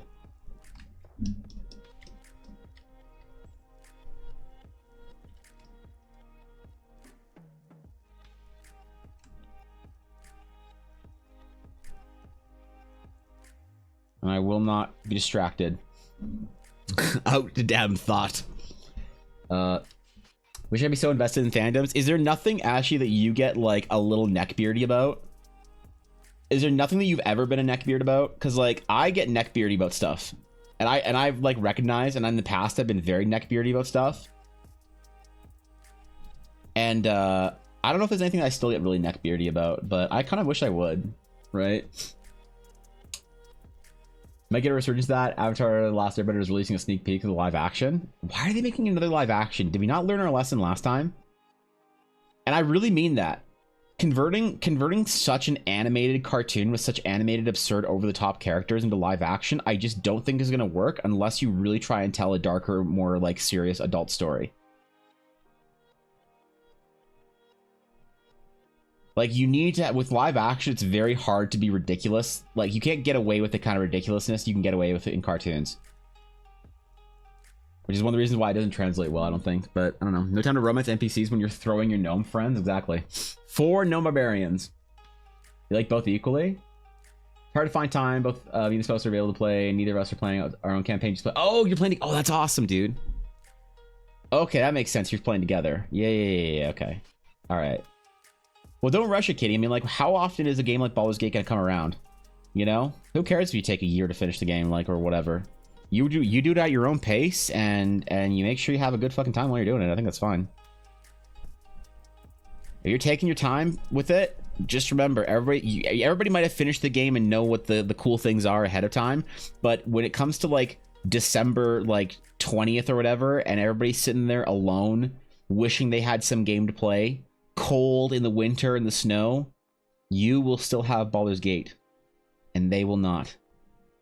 They'll only have shitty replays of Divinity and Witcher to go through.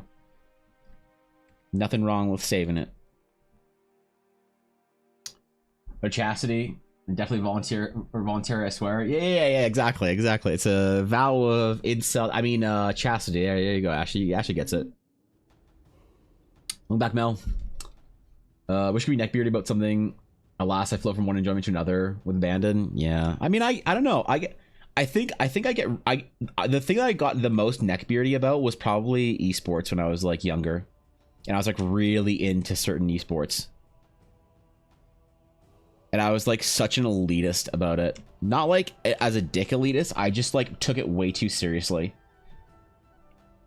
Like, it was the kind of thing where everyone's watching Overwatch League and they're all like, oh my god, the big man in the armor with the hammer hit the guys. Wow, what a crazy thing. He went whap, whap, bop, ah. And then the guy died. And meanwhile, I'm sitting there just, like, you know, in a dark room with, like, my glasses on, just, like, analyzing just multiple monitors, just POVs from different players, the main cast listening to it. I'm just like, that was an inefficient use of your ultimate charge. What a embarrassing display from the Soul Dynasty. This is exactly why you should have run Winston Dive instead of an actual Smash comp. This is a shameful display. They're gonna lose this at least 3-2. Although maybe if they come back in the next round is Gibraltar, and they tend to have a higher win record than the Philadelphia Fusion on Gibraltar. Meanwhile, Ella would just be like, okay, that's nice, sweetie. As long as you're having fun. So that's probably the worst I've ever gotten about anything, you know? Speaking of other characters to keep track of, Damon, the Tiefling Blacksmith, is a pretty cool dude, except for the time he tries to commit seppuku by being an idiot. Oh, I'm not there. I just met him again in the camp, in the Last Light camp. I'm there in Act 2. I've done a few side quest things in the Last Light, and I've done the main, like, the main, like, flying monkeys thing in the inn, and that's it. And they're like, you need to go get the light to save yourself from the darkness. I'm like, all right. And I went and got the light, and they're like, great, now you can go into the darkness. And I was like, I'm good. I'm gonna play probably in, like, another 8 months. We'll see. So I pet peeve hard at people wasting time of others and trying to justify it, but that's across, like, everything, not just I'm actually my Final Fantasy 14.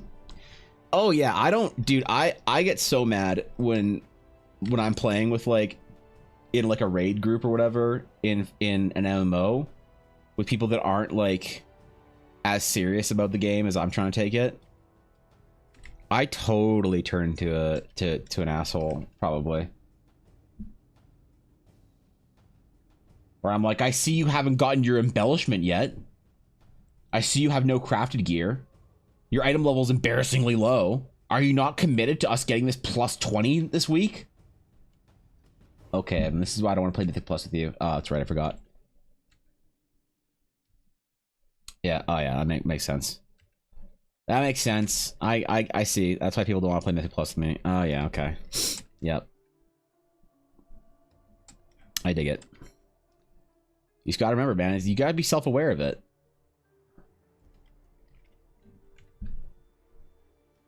Actually, maybe the most neckbeardy game that I ever got neckbeardy about was Diablo 3. I would not play with Diablo 3 with my friends on season opening night because they were too slow. My goal in Diablo 3 every single season night was to get leveled up as fast as possible. So you have to know all the routes. You have to know all of your, like, when to buy new upgraded gear, when to, like, you know, try and get your level 70 item or whatever from your crafted thing, what blood shards to spend, or what to spend your blood shards on, what rifts to do, kill Zoltan cool, get the weapon, change to master difficulty, do the whatever, torment, you know. And I had this whole thing, and my friends didn't know, and they had to be like in town. They're like, "Oh, hold on, man. I got this cool weapon. I gotta see if it's better for me. I'll be a minute. Just give me a minute. You start the rift without me." I would leave the fucking game. Yo, where'd you go, man? Are we starting a new game? I am. Okay. Hey, when you get to 70, can you come back and rush me? And that was the last time I ever played with my friend Mike and Carlin. Yep. Yeah, you guys got it. Bullets gas, excellent. I'm glad you're liking it, Kitty. Trying to make it all look delicate and assassiny and roguish. And very agile. We'll see how it looks in the finished with the color. So with all jobs at 90, AoEing is too hard and confusing. I'll just single target. They say with AoE is mashing one single button over and over. Yep. Yep, I get it. Completely understand.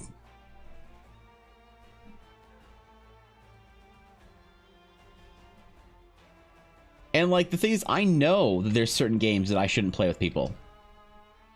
And so Diablo 3 is always one of them. I just wouldn't play Diablo 3 with my friends. It's like playing D&D, man. You want to keep your friends, play the kind of, you know, you want to stay friends. Sometimes friends don't need to play a game together. It's fine.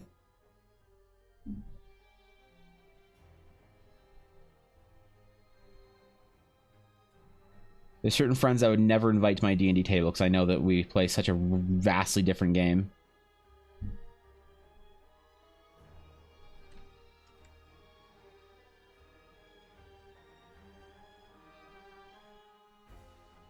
All right. Visitors, how exciting. All right, where we at? Yo, what's up, Roll Together? What's going on, guys? Good to see you. Thank you for the raid. I appreciate it. Hope stream is good today. Welcome, everyone. Happy Friday the 13th to those who, I don't know, celebrate. I don't know, man. Go sacrifice the fucking voodoo doll or some shit. I don't know what people do on Friday the 13th, but we're trying to do spooky items today as much as we can in theme of it. But so far we've only spookified one, so I don't know. But I appreciate the raid. Very good and fun. Excellent. That's what I like to hear. Actual D&D, not just talking about it like I do. Go over, show some love, drop a follow. Say what's up. It's a good time over there.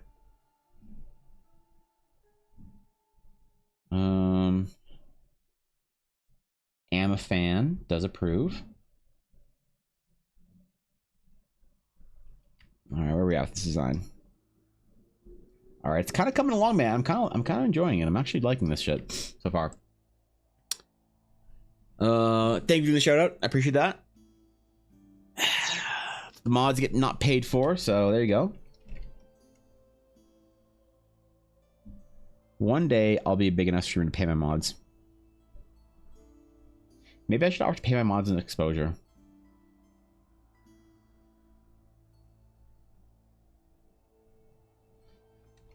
All right. All right. Now I want to do something kind of fun here, okay? I want to do something kind of fun. It's gonna be a little interesting, a little unique, perhaps. So.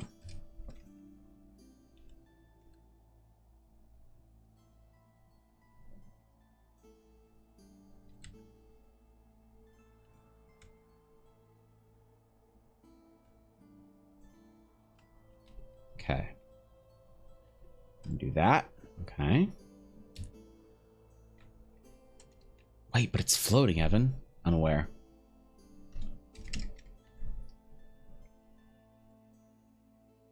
I'm aware how dangerous we're being right now.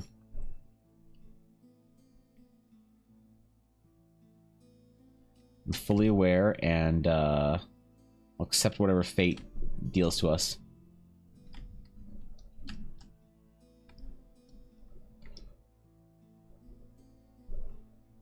Come what may, we shall remain. I'm like the eldish dude, the Charlian dude from the Endwalker cinematic. Want to DM, but I feel bad telling some of my friends that I want to play with them and their as their PCs. Why? It's completely normal to not want to play with certain people in D&D. It's out of love that you say that. You're like, yo, dude, I love being your friend. I adore you. And that's why I don't think we should ever play D&D together. You know? Or you just do what I do. Don't invite them. And they're like, yo, man, why aren't you inviting me? You're like, because we don't play the same kind of game. Oh, what do you mean, dog? What do you mean, what do you mean? You know exactly what I mean. Here's the thing. Most D&D players are going to be too awkward to actually call you out for not inviting them to the D&D game. So you can just not invite them, ice them out, and they probably will never bother you about it, right? That's the way it works.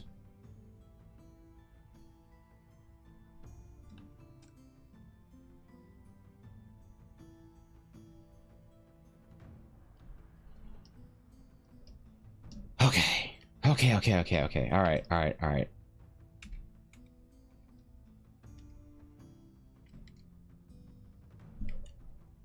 Ready. What layers are these? Oh, it's our sketch layer. That's right.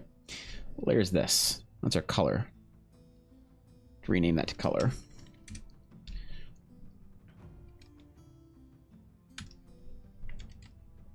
Select, modify. We'll contract it by Juan. Okay. We'll add in, let's do, okay, I have an idea here.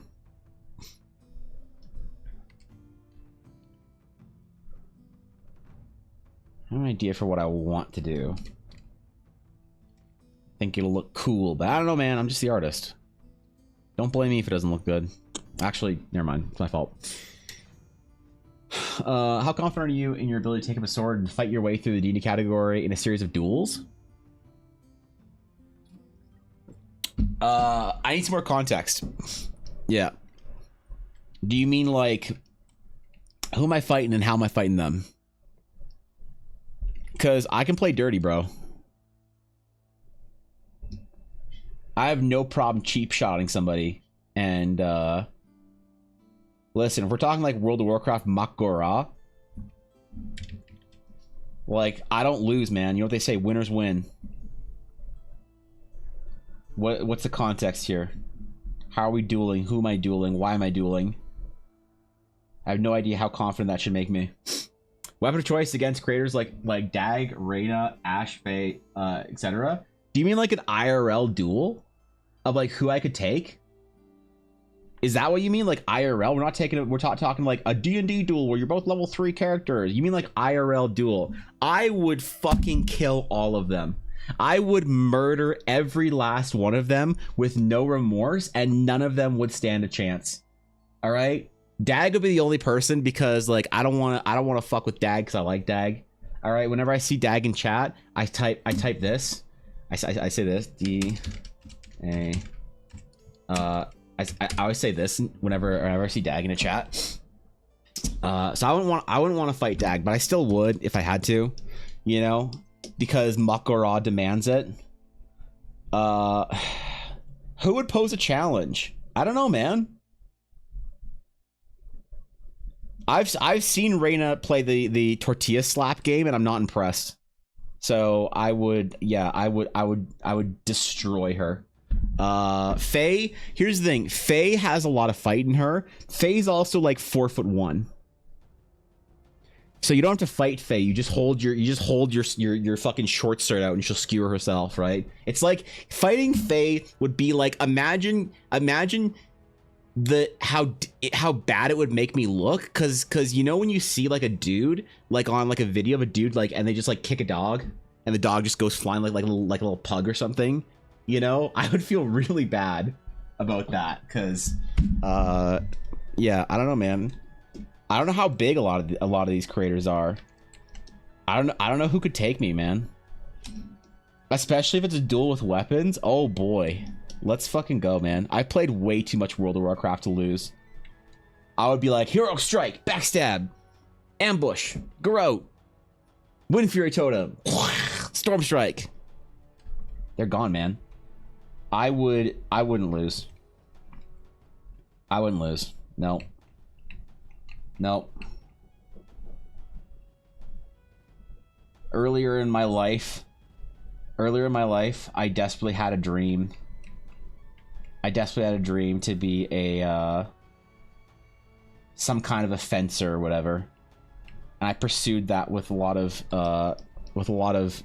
drive until I gave up on it. But if it's with weaponry, I would skewer every single one of them. Especially if it was with like stunt lightsabers.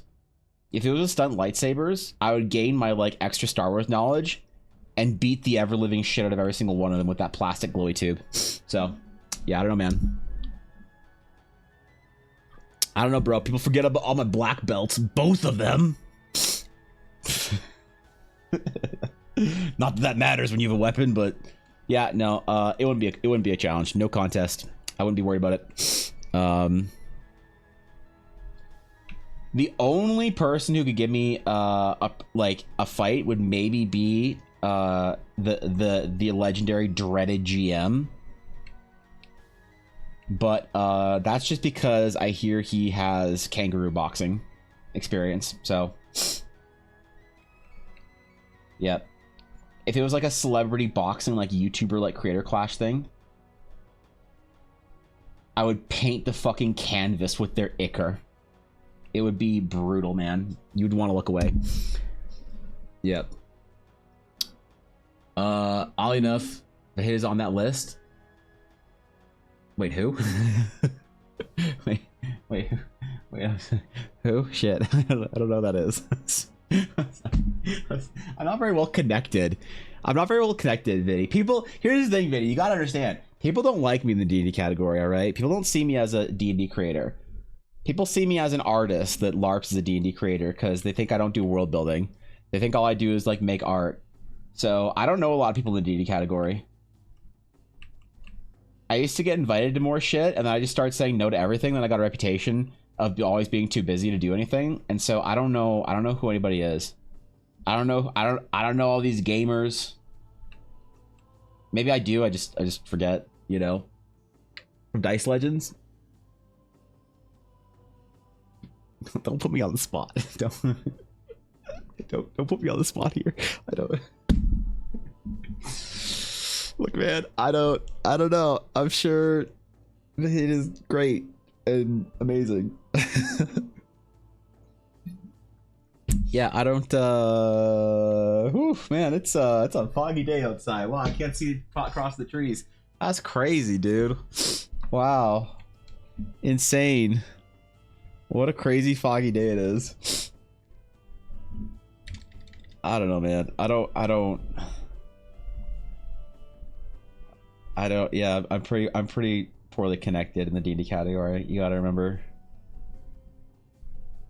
Maybe Phoenix Iwaki would provide a good duel, because one does not simply live in Japan without studying the blade.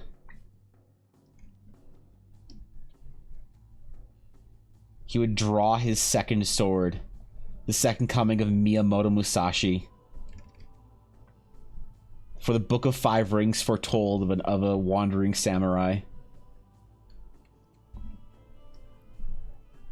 And his legend is yet to be told. Fog Sticker and a second level spell? Yeah, that's crazy, man.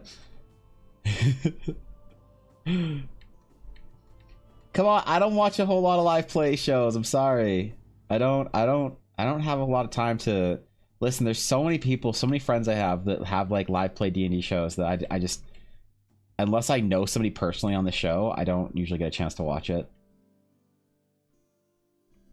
It's just there's a lot to stay caught up on, you know. There's a lot of great creators that have amazing shows and they do amazing stuff, but I'm just not able to keep up with all of it. And I love meeting them, making new friends, and seeing what they do and whatever. But there's just a lot, you know?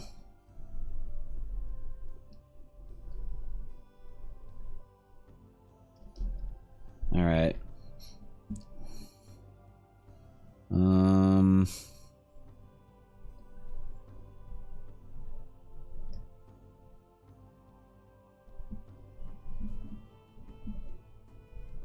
There's not really like a fancy enchantment for us to draw, so I don't know if I'll like do a crazy background. Maybe we'll do a border instead of a background. I think that would look better on this. There's not like a glowy something or another we can put in here, so let's just do a cool border. I think that'll look better than trying to do background color and all that stuff. It's finally sunny there. Oh man, that sounds nice. It's been unusually warm for us so far, but I know that the cold is coming. We're gonna have the Canadian winter here in like a week. I'm worried it's gonna be uber cold for the mods when they get here. And they're all little pissy baby bitches, so they're all gonna whine about not having winter coats because none of them come from a cold climate. Actually, does it get cold in Iowa? I don't know. I don't know if they have enough money in Iowa to afford cold, but I actually have no idea what winters look like there.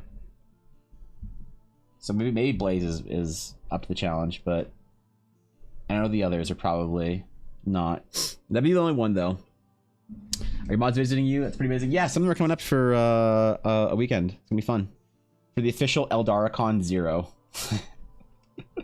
I still have to make badges. I still have to make convention badges. I came down from stream one day and Ella was on Discord and she was like, hey, guess what? I'm like, what? She was like, the mods are coming. I'm like, ah, shit. Alright.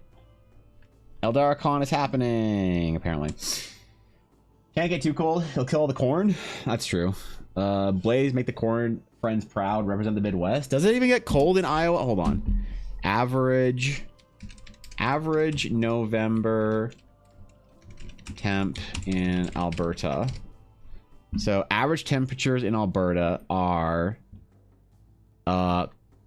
in F a high of 40 and a low of 20. Or in C, that's a high of 5, a high of and a low of -7. Oh wait, never mind. Colder. Yeah, about there. So yeah, a high of 40, a low of 20-ish. Let's see, average temp in Iowa. Idaho? Iowa? Temperature in Iowa by month. Let's see. November is the month 10. Sorry, 11. And in 11, it is, this site's awful. Please stop trying to serve me ads. This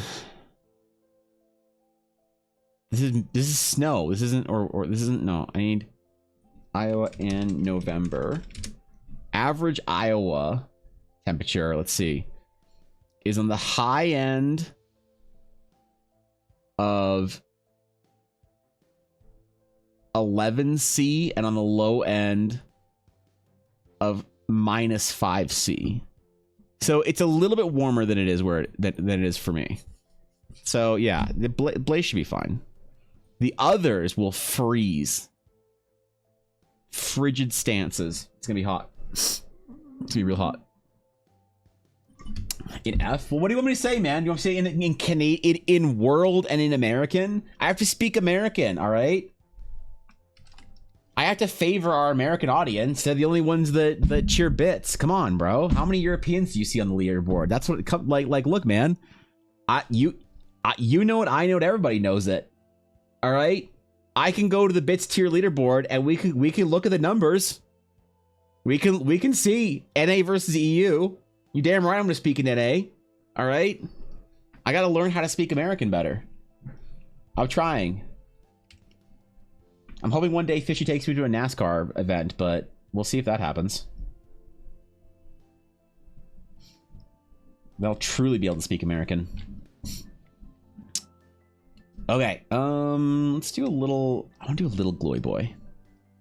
Just a little smidge of a little like kind of buzzing golden glow to it.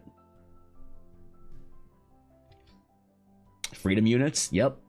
A little bit warmer, but I have real winter clothes and like everyone else. Pepe laugh. Yeah, you're right. Did I say that you and everyone makes my day? Today's been a bit rough and I need a good laugh. I'm glad, man. I'm glad you're here. I'm glad you're a part of the guild. I'm always happy to see you in stream. I know a lot of people are, so I hope you feel among friends and loved. That's all I ever want for anybody in chat.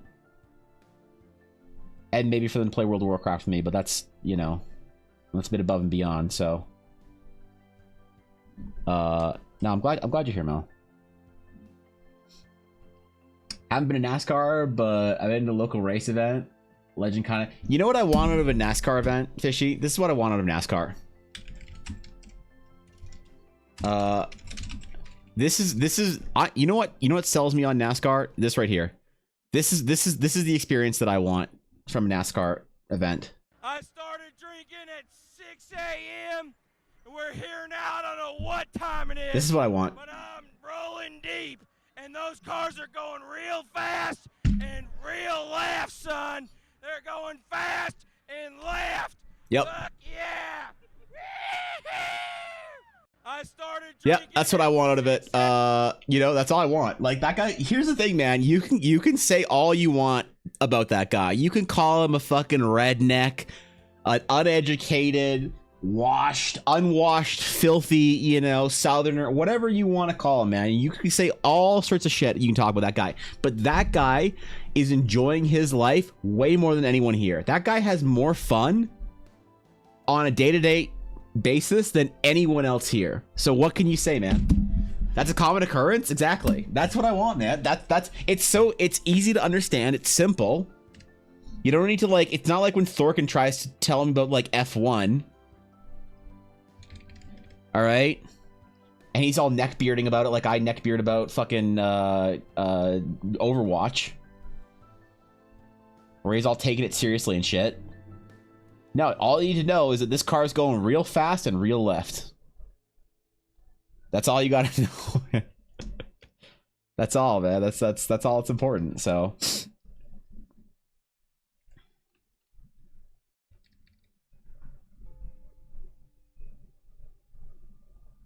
Like, that guy's having a great day.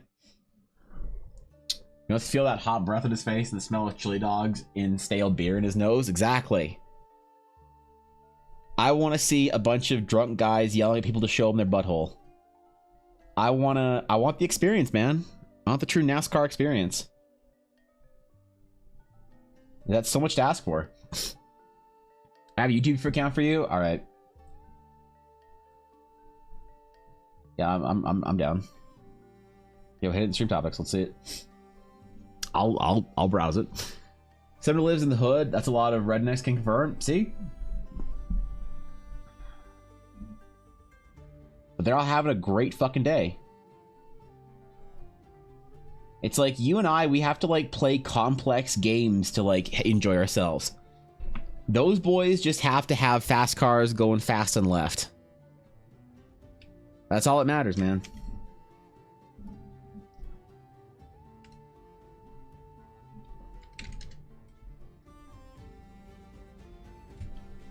All right, let's finish this up with a little border, I think. Something to reflect the elegance of what we've designed.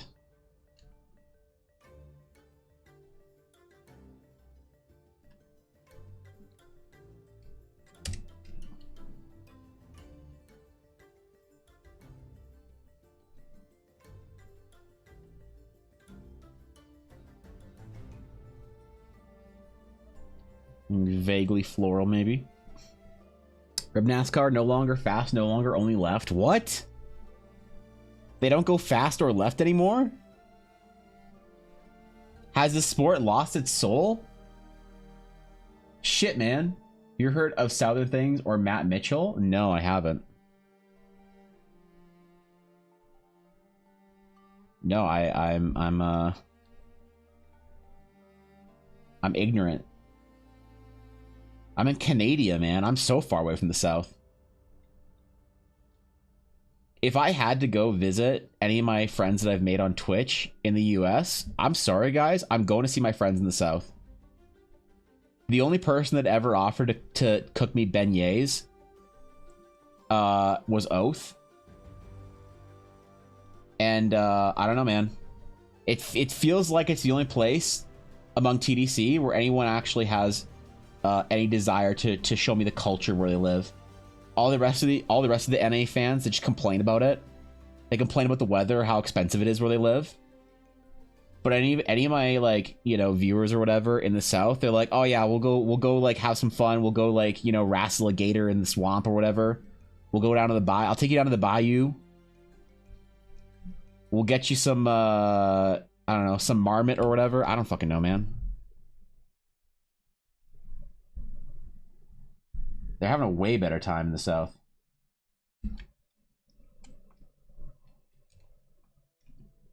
None of this, like, Seattle shit where Aduria complains about how much coffee is.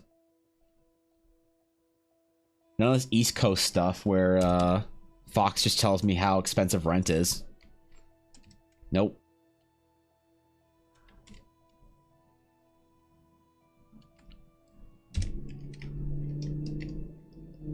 All right, there we go. Kind of pog. Posted. All right, I will dive this channel. Wait, what is this? This one. Is this how I learn, Fishy? Opal, Camille, Frederick, Ivan. Hey, come look at this cloud. Are those all hurricanes? Conical to me. Snowmageddon, Snowpocalypse, Snow Death. Look at that boy's hat. Wasn't actually that bad. Just a scary name. Look at his hat. It's raining. I'm a weatherman. It's lower than the rest. That one. That one over there. Is that a tornado joke? Or are these all just hurricane jokes? Is that like a thing? Are you guys constantly waiting for weather just to, like, destroy everything you have in your livelihood? Is that like a fear living in the South? You're just waiting for a fucking hurricane to just destroy your family farm, your home, wipe it out? Shit. Is that why you guys have to enjoy yourself so much more than everyone else? Because you never know when your track's gonna get, you know, lifted up by a fucking tornado? Kitty, what are we calling this weapon, by the way? I don't think we had a name for it yet. I'm gonna watch the shit out of this, Fishy.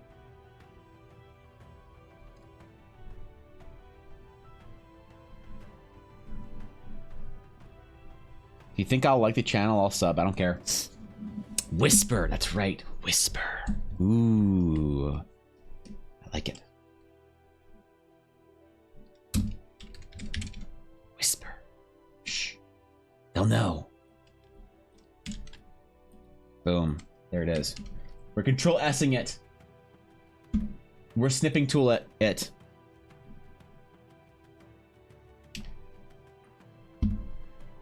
We're posting it. What's going on here? What the fuck's going on here? What's all this shit?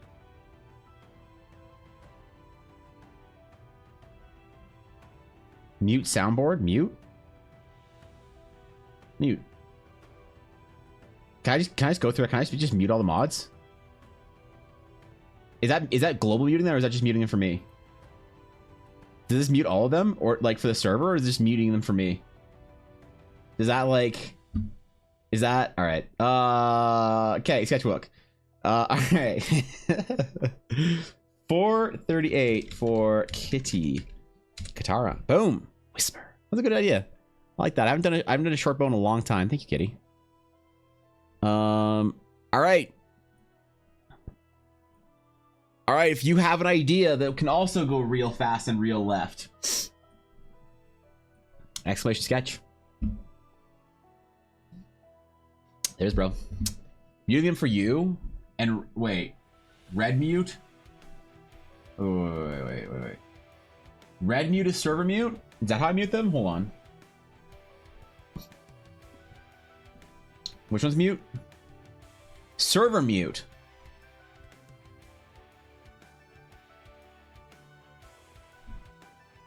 Wait, why did it get turned off?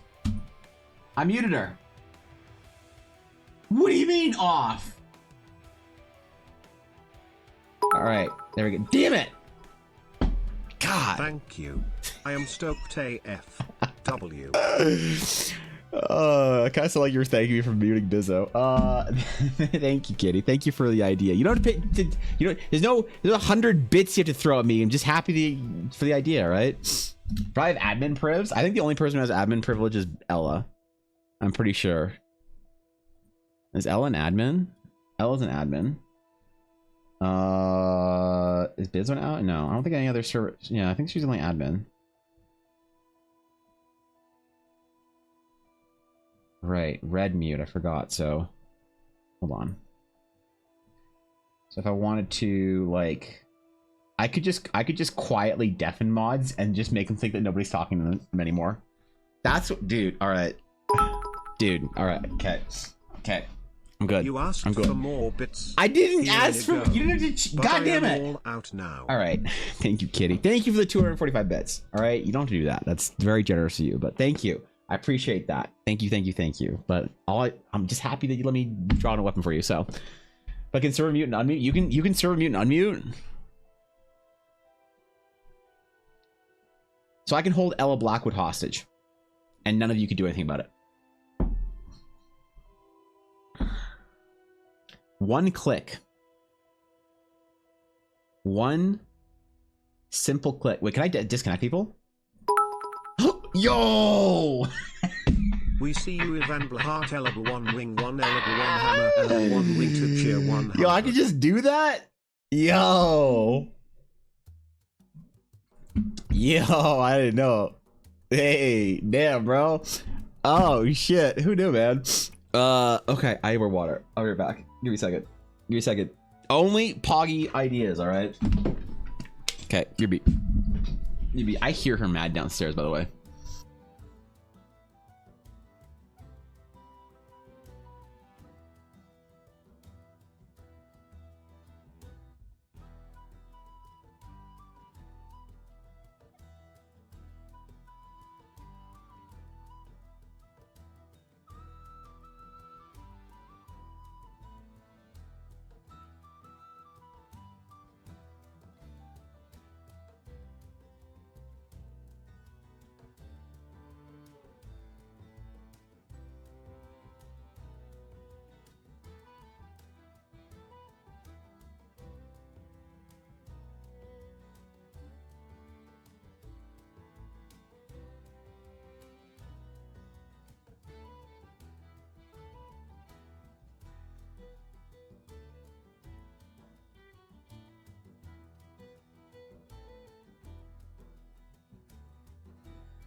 All right. Resume entries. Sketch. Okay, cool. Now we can close entries. All right. All right. Okay, there we go. There we go. Got in there. Didn't take your entry? Ah, shit. All right. All right. Okay. Just hold on. Guapo check. And Cobalt check. No? Okay, we're safe. All right, we're safe. Pre-calling it rigged? That's pretty rigged, actually. I'm gonna say if it's fishy, it's rigged. And, yeah, if it's fishy, it's rigged, okay? The winner of the 2023 official October 13th sketch number 3, 439th sketch we've ever done. The winner is Bylong. Bylong by a mile. Holy shit, Bylong just owned you guys. What the fuck? It wasn't even close. God damn. All right. All right. Cut. Bylong, the winner. Drawing a crown, a staff, or a grimoire? Ooh. A crown, a staff, or a grimoire? Interesting. So I actually have I'm doing something different. I'm gonna try to do something different. I've been waiting for someone to ask for a long boy request. Because Bylong, I think for things like staves and pole arms, I am no longer gonna draw the entire item. I think I'm only gonna draw the important, like the staff head kind of thing to it. So let's do a staff. Let's try. Bylong, you could be the guinea pig for the brand new format, and we'll see if it works out. And I'll try and do a really good job for you. So that way we can kind of zoom in on some more of the detail and the cool part of it, as opposed to like just trying to draw the entire thing. So yeah, let's do that one. Not rigged because Fishy didn't win. Damn. Not rigged because Fishy refused to play D&D with me. Staff of an Archmage, ruler of all of Megadome. All of the Megadome, eh? Mage Dome and the 13 Schools of Magic. So, Magedom, all of the Arcano crafters, all of the scientists, all of the experts, the researchers, the casters, the conjurers, the entirety of all the mages, wizards, weirlocks, sorcerers, sorks, the entire thing. So this staff has to be ostentatious. It has to have a commanding authority. This is the XQC of staves. This is the Elon Musk of staves. This is the Jeff Bezos of staves. Understood. Understood.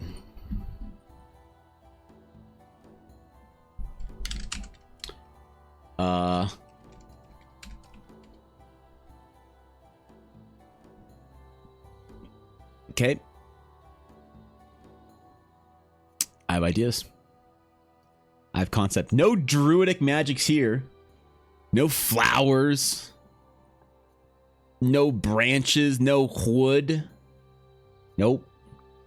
This is the time for commanding Archmage staff. I think I have a concept here that I like. Okay. So we're going to grab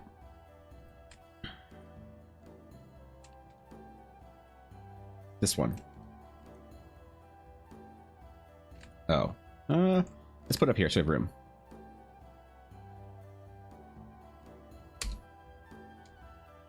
Remember, we're not going to make any mistakes with our layers today. Done. It's always rigged for the winner. It's always rigged for the winner sometimes, even if it's Guapo. So. Okay. All right. Staff of the Meg. Does it glow with RGB lighting? I don't know. Ask Bylong if it's an Ace's staff. So.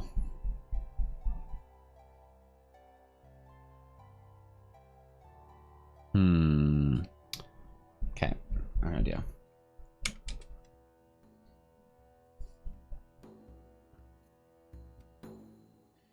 I have an idea here. All right, we're gonna do a good job of this. If I don't do a good job, I get fired.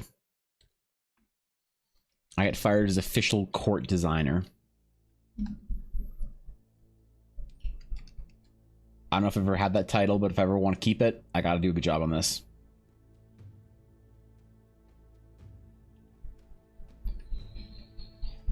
So it is a staff, and its magical effect is that it's an important person's staff. Is that a magical effect? Who knows, man?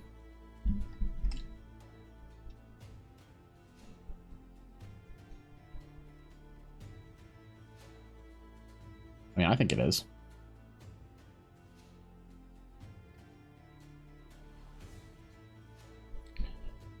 Okay, I want to start with a central ring here and then do some crazy shit around it. So let's maybe shrink this a little bit.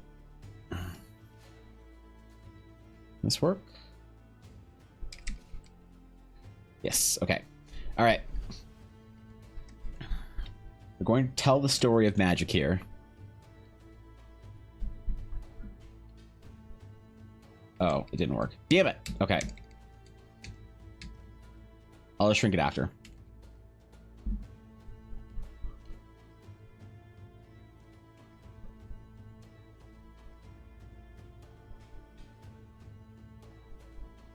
This has to be ornate and flawless. A beautifully crafted design for a headmaster of all of magedom. Is this a crusty old bearded man? Or a beautiful young half-dragon woman? Who knows? Does the staff belong in Bylung's anime adaptation of his own story? Or is this the Dumbledorian variant? We have to make it fit for all of them. So you know it's going to have some inherent magic shit like floating stuff. Okay? Really impressed with how few push-ups you've done today. Nice work with the layers. Hey! Thanks, man. Too bad for the gains. Bro, dude, I just went for PR on bench in the gym the other day. I'm still in pain. I'm still in pain. The gains can wait, bro. They can wait for next Tuesday, Monday. Monday? I don't know. I don't know when push day is next.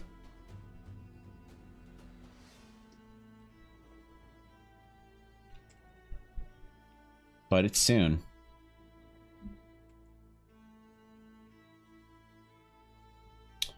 All of the Megadome mages.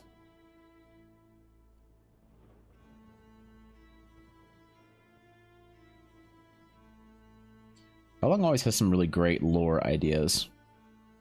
I always really like doing stuff for Balong. Not that I don't like doing stuff for other people, it's just reliably always banger ideas.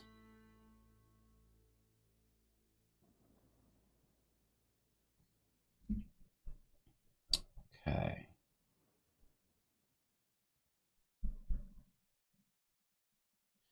Oh, right. So, we're not going to draw the whole staff. Oh, okay. I forgot. I was like, oh, I'm going to plan the bottom of the staff too. Oh, yep. Nope. I'm good. I'm good.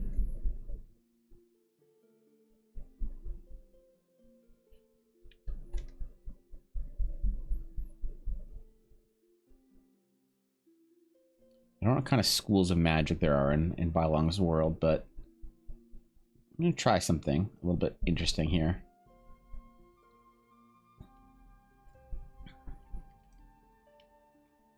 We're going to do something kind of fun, hopefully.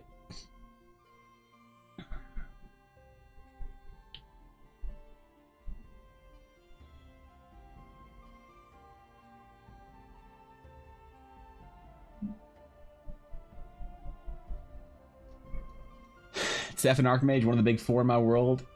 He wants this shit to glow. It does. There you go. I love arcane mages that glow. Anything about Arcanocraft has to glow. Buzzing and humming with power. The ley lines themselves render the world helpless without their massive, majestic bloodlines of magic coursing through the champions. And no, this isn't a long-winded Gale from Baldur's Gate 3 joke. Okay, you know how I feel about Gale. You know, actually, there's a lot of people who like Gale. Not as many people who like Karlach, but I still can't find anybody who likes Will. Fucking Will, man. It's a hot take to say I don't like Karlach. It is not a hot take. It is a lukewarm take to say I don't like Gale. Even people like, or sorry, Will. Even people who like Will are like, yeah, I see it. True. Just filters through the rainbow like an Asus Strix motherboard. Oh no. It's on the chromatic surge. It's got all the fucking colors. Uh-oh. The RGB chrome is too powerful. Well, dancing to common folk and dropping a beat? Uh-oh. Not again. Not again. This character's way too cool for me now. As of 520, it's rather old mage, but it was once held by a 15-year-old. Oh, okay, there you go. Gale sucks. Will is eh. Who's on the top of your tier list besides Karlach?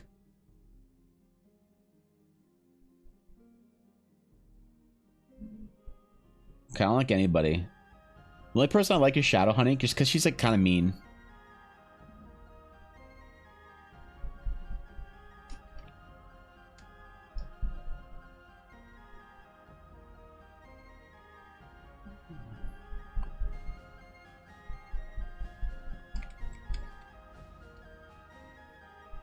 All right.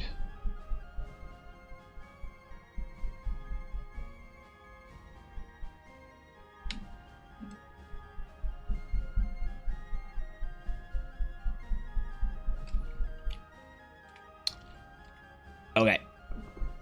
One ring complete. It's gonna be a difficult design. One ring complete. Next step. Stage 2.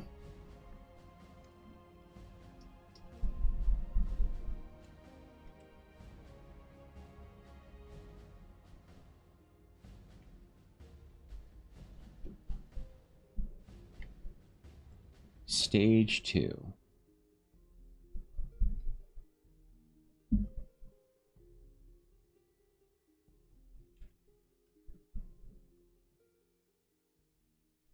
I mean, the source of our enchantment. Magical core. For our glowing weapon.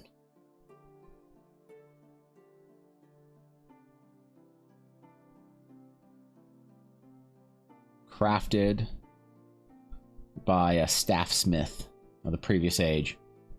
Who the fuck makes staves in fantasy worlds? I like Will's MTG card. Is it good? Well, no, what am I saying? It's from the Baldur's Gate set, so never mind.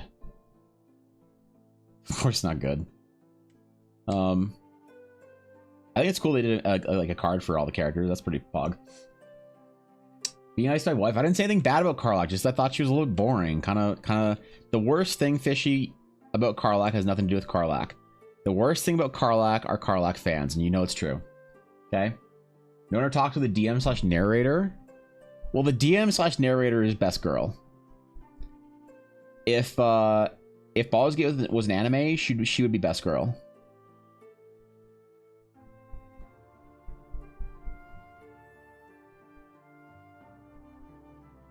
That or my hot elf Karen Guardian.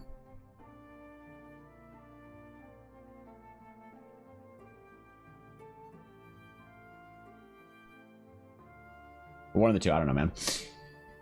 My world is 13 schools of arcane magic: stream and flow, saving of stone, crafting applied magic, runes, banish, binding, movement and power, attack, defend, life creation. Nerd. What do you mean? That's a lot of nerd shit for a nerd. Wow. What is magic? What is this Lord of the Rings shit? Where you like to play Imagination Dragon game with this little, what is this nerd shit you're talking about? Different schools of magic? Yeah, okay.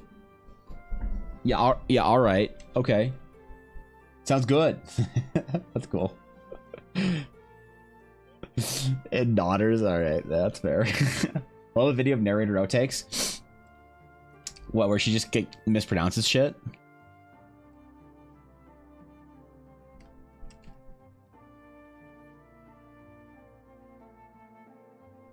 Yeah, just mispronouncing shit all the time. I kind of wish I could have played a game with Minthara, and I probably would have burned down the Druid Grove if Minthara was hotter. So that's Larian's fault that I'm not picking that option. As much as I didn't like the Druid chick that tried to kill the kid, I still know what Minthara would be like as a party member. Who else? There's like the old lady or whatever that you get later, apparently. I probably will never use her because if I wanted an old person in my fucking D&D game, I would have just asked Elminster to... Oh, wait. We did. Never mind. We already asked Elminster. That's only arcane magic? Oh, God. Kind of career that puts art to the narrator outtakes and it's gold. 1 minute video. It's your topics you like. All right. What is it? All right. All right. Yeah, I'll bite. What do we got here? Leave Discord, visit site. Pause music. Okay, what is this? Today's episode of Baldur's Gate 3 is sponsored by A Mental Breakdown and the number 2. Welcome to fantasy spelling, kids. Think you know how to pronounce it? I think not. Sight read this, bitch. Nobody... Dude, this is so relatable. This is so relatable. People don't understand how stressful it is for me as a D&D streamer to welcome new people into my chat. Do you know how easy it is for like a Call of Duty streamer? It's like, yo, thanks for the follow, Teabag91. Yo, thanks for the sub. What's up, Killer Dude 666? Hey, Crusher98. Thank you for the 100 bits. I appreciate it. Meanwhile, in my fucking like alert box, it's like, thank you, Illuvrian Death Hallow, I think, for the follow. Hey, great. Thanks for that. I appreciate it. Lord Silfurtheras Tick. Thank you for the 100 bits. I appreciate that. Thanks for coming to my stream, guys. Hey, good morning. Good to see you. First chatter. Hey, good morning. Asterok the Great. Is that GR8? The Asterok the Grat. Hey, good morning. Like, this is so true, man. Trying to fucking pronounce bullshit made up fantasy words, especially when it's in someone's name, is such a bitch. God, she's absolutely correct about this. Think you know how to pronounce it? No. I think not. Sight read this, bitch. Nobody talks to me. Exactly. Nobody ever talks to me. I'm only the fucking dungeon master. It's fine. It's fine. You all just have conversations with each other. True. Mocap bastards. I'm just here in a booth losing my shit. It's fine. It's fine. Nobody talks to me. I feel you. I just want a snack. I feel you. Somebody to ask me to roll a dice. Yeah. I get it, man. Nope. No love for the DM. This is a party waiting to be TPK'd, all right? That's a party just waiting to be TPK'd. Nobody buys the snacks for the GM. You are asking to have your character fucking destroyed. Like, all of this talk about not losing your character, about not getting your character permadeathed. When was the last time you bought the DM a bag of Skittles or a pizza? Like, I never want to hear anyone bitch about permadeath ever again if you don't bribe your DM with food. If you're worried about, like, ooh, I don't want my character I don't want any agency taking over my character. Great. How much money have you spent on the DM in food recently? Just saying. Right? Jeez, man. Lazelle's cool but rough. If you get far enough in her romance, she gets wholesome. I am not romancing an ex-wife. She is not. No. The first conversation I had with ex-wife, I decided that we got divorced for a reason and we were never getting back together. I'm never romancing Lazelle. All right? ex-wife can fuck right off. All right. You try the Dark Urge option? I've never. Yeah, no, I haven't tried. I've never tried any other option besides the main story campaign that I'm on. I want to like go play Baldur's Gate again, so I'm not going to do any of the other options or any other like lore or stories or origins or whatever until I haven't played Baldur's Gate for like 2 years, and I want to go back and play through it again. I bought my DM a lore book. Does that count? Does it count to buy your DM a lore book? I guess. You really got to think about snacks though. Like, lore books are great, but snacks are like protective measures against your character getting your character killed.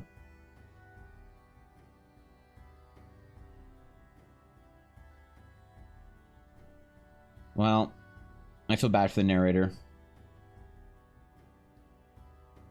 All she wanted was to roll some dice and have some fun. And at the end of the day, she's nobody's romance option.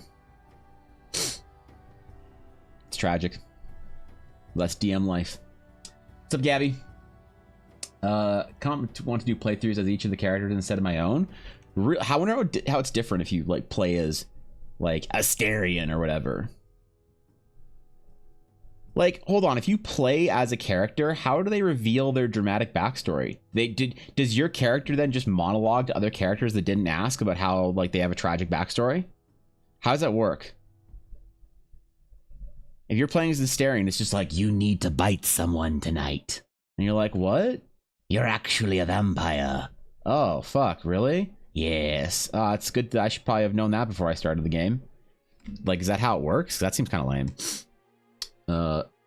She has 6 video takes now. As someone who wants to be a VA, I found this stuff hilarious. You want to be a voice actor? Damn, bro. Viddy Dog VA? Hell yeah, bro. I support it. You'd be amazing.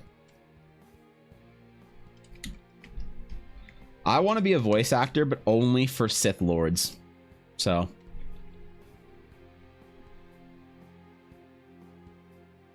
I want to be a voice actor one day, but it has to be the right project. It has to be a Sith Lord. If it isn't, I don't want to be a voice actor that bad.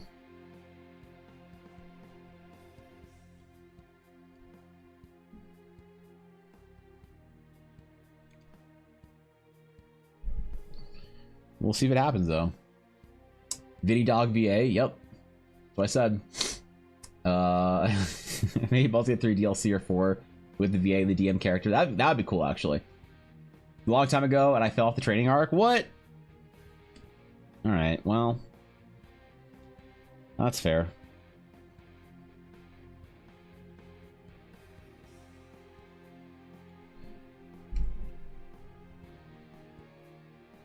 I suppose life happens like that. One day you want to be a voice actor. Next day you just want to play Baldur's Gate 3. Sit in your pajamas on a Saturday morning.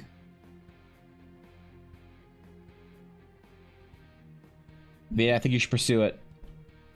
I think you should become the Twitch D&D category voice actor. You think you should show all these amateur DMs how to really voice a character? Master classes in how to VA for your D&D game. You know how many questions I get about that every month? Like 2. That's a lot, dude. Considering how much of a nobody I am, the fact that I get 2 questions about voice acting your D&D game per month is actually pretty high when you think about it. So, you realize I would have had put you in touch with someone who was doing auditions for VA projects? There you go. Last was themed after the adventure. 2 party members touching base after everyone else had died. That's depressing. I actually, dude, I had such... So, there's this anime or whatever about an elf that got old and all her friends died. And, like, I did that. I already, like, they stole that idea from me. Because I had such a... Dude, I trolled the shit out of my players so hard after one campaign in university. Where it's like, okay, you all finish the game. And everyone is happy and successful. And you guys win. And the bad guy is defeated. And you all go to your you know, retirement, doing whatever you want to do. And I asked the players, and I'm like, John, what are you doing? It's like, well, I spend the rest of my days as a adventurer. I go on many adventures Some might save the world, others might just be to collect a little piece of history, to earn some coin and maybe a story. I'm like, wow, man. And I tell him, like, all right, as you guys age, you hear stories from your fellow companions throughout their adventuring days. For so-and-so's character, you hear of his exploits once in a while, but he himself is still an adventurer of great prowess, going on his adventures, telling tales. Party's like, wow, that's so great. And I'm like, hey, so-and-so, what do you want to do? And he's like, well, I want to start a family and become a baker. And you're like, wow, okay, sure, you can become a baker. Where do you want to be a baker? You know that town we stopped by, the seaside village with the settled elves in it? Yeah. I want to go start a bakery there, and I want to find a family, and you know, maybe that waitress at the bar, maybe she's, you know. I'm like, yeah, of course, man. You two fall madly in love, you have a wonderful family, and you spend the rest of your days as a humble baker, none the wiser of most of the people that you were actually an adventurer that saved the world. And everyone's like, wow, that's nice. And we finally get to our elven ranger. And I'm like, finally, we get to so-and-so's ranger, Melinda. And I'm like, Melinda, what do you want to do? And she's like, well, I want to live out my days happily as a tender to the wilds in the elven forest. I'm like, wow, sure. You find yourself now in the dark hours of the evening one night around your campfire. She's like, uh-huh. And I'm like, and you find yourself remembering your friends and companions. And she's like, everybody's like, oh, it's sweet. And I'm like, but a strange sadness comes over you. And she's like, uh-oh, why? And I'm like, because they all died hundreds of years ago. And you're alone, sad. No one knows who you are. You've no love in the world. Dude, she was so mad. It was Mary. She was so fucking mad at me because everyone had a wholesome backstory, but I reminded her that she's an ancient elf. And why are you handing me the baby? I don't want it. I don't want it. I'm not going to dry her off. No, stop. Why are you the wet dog? Okay, fine.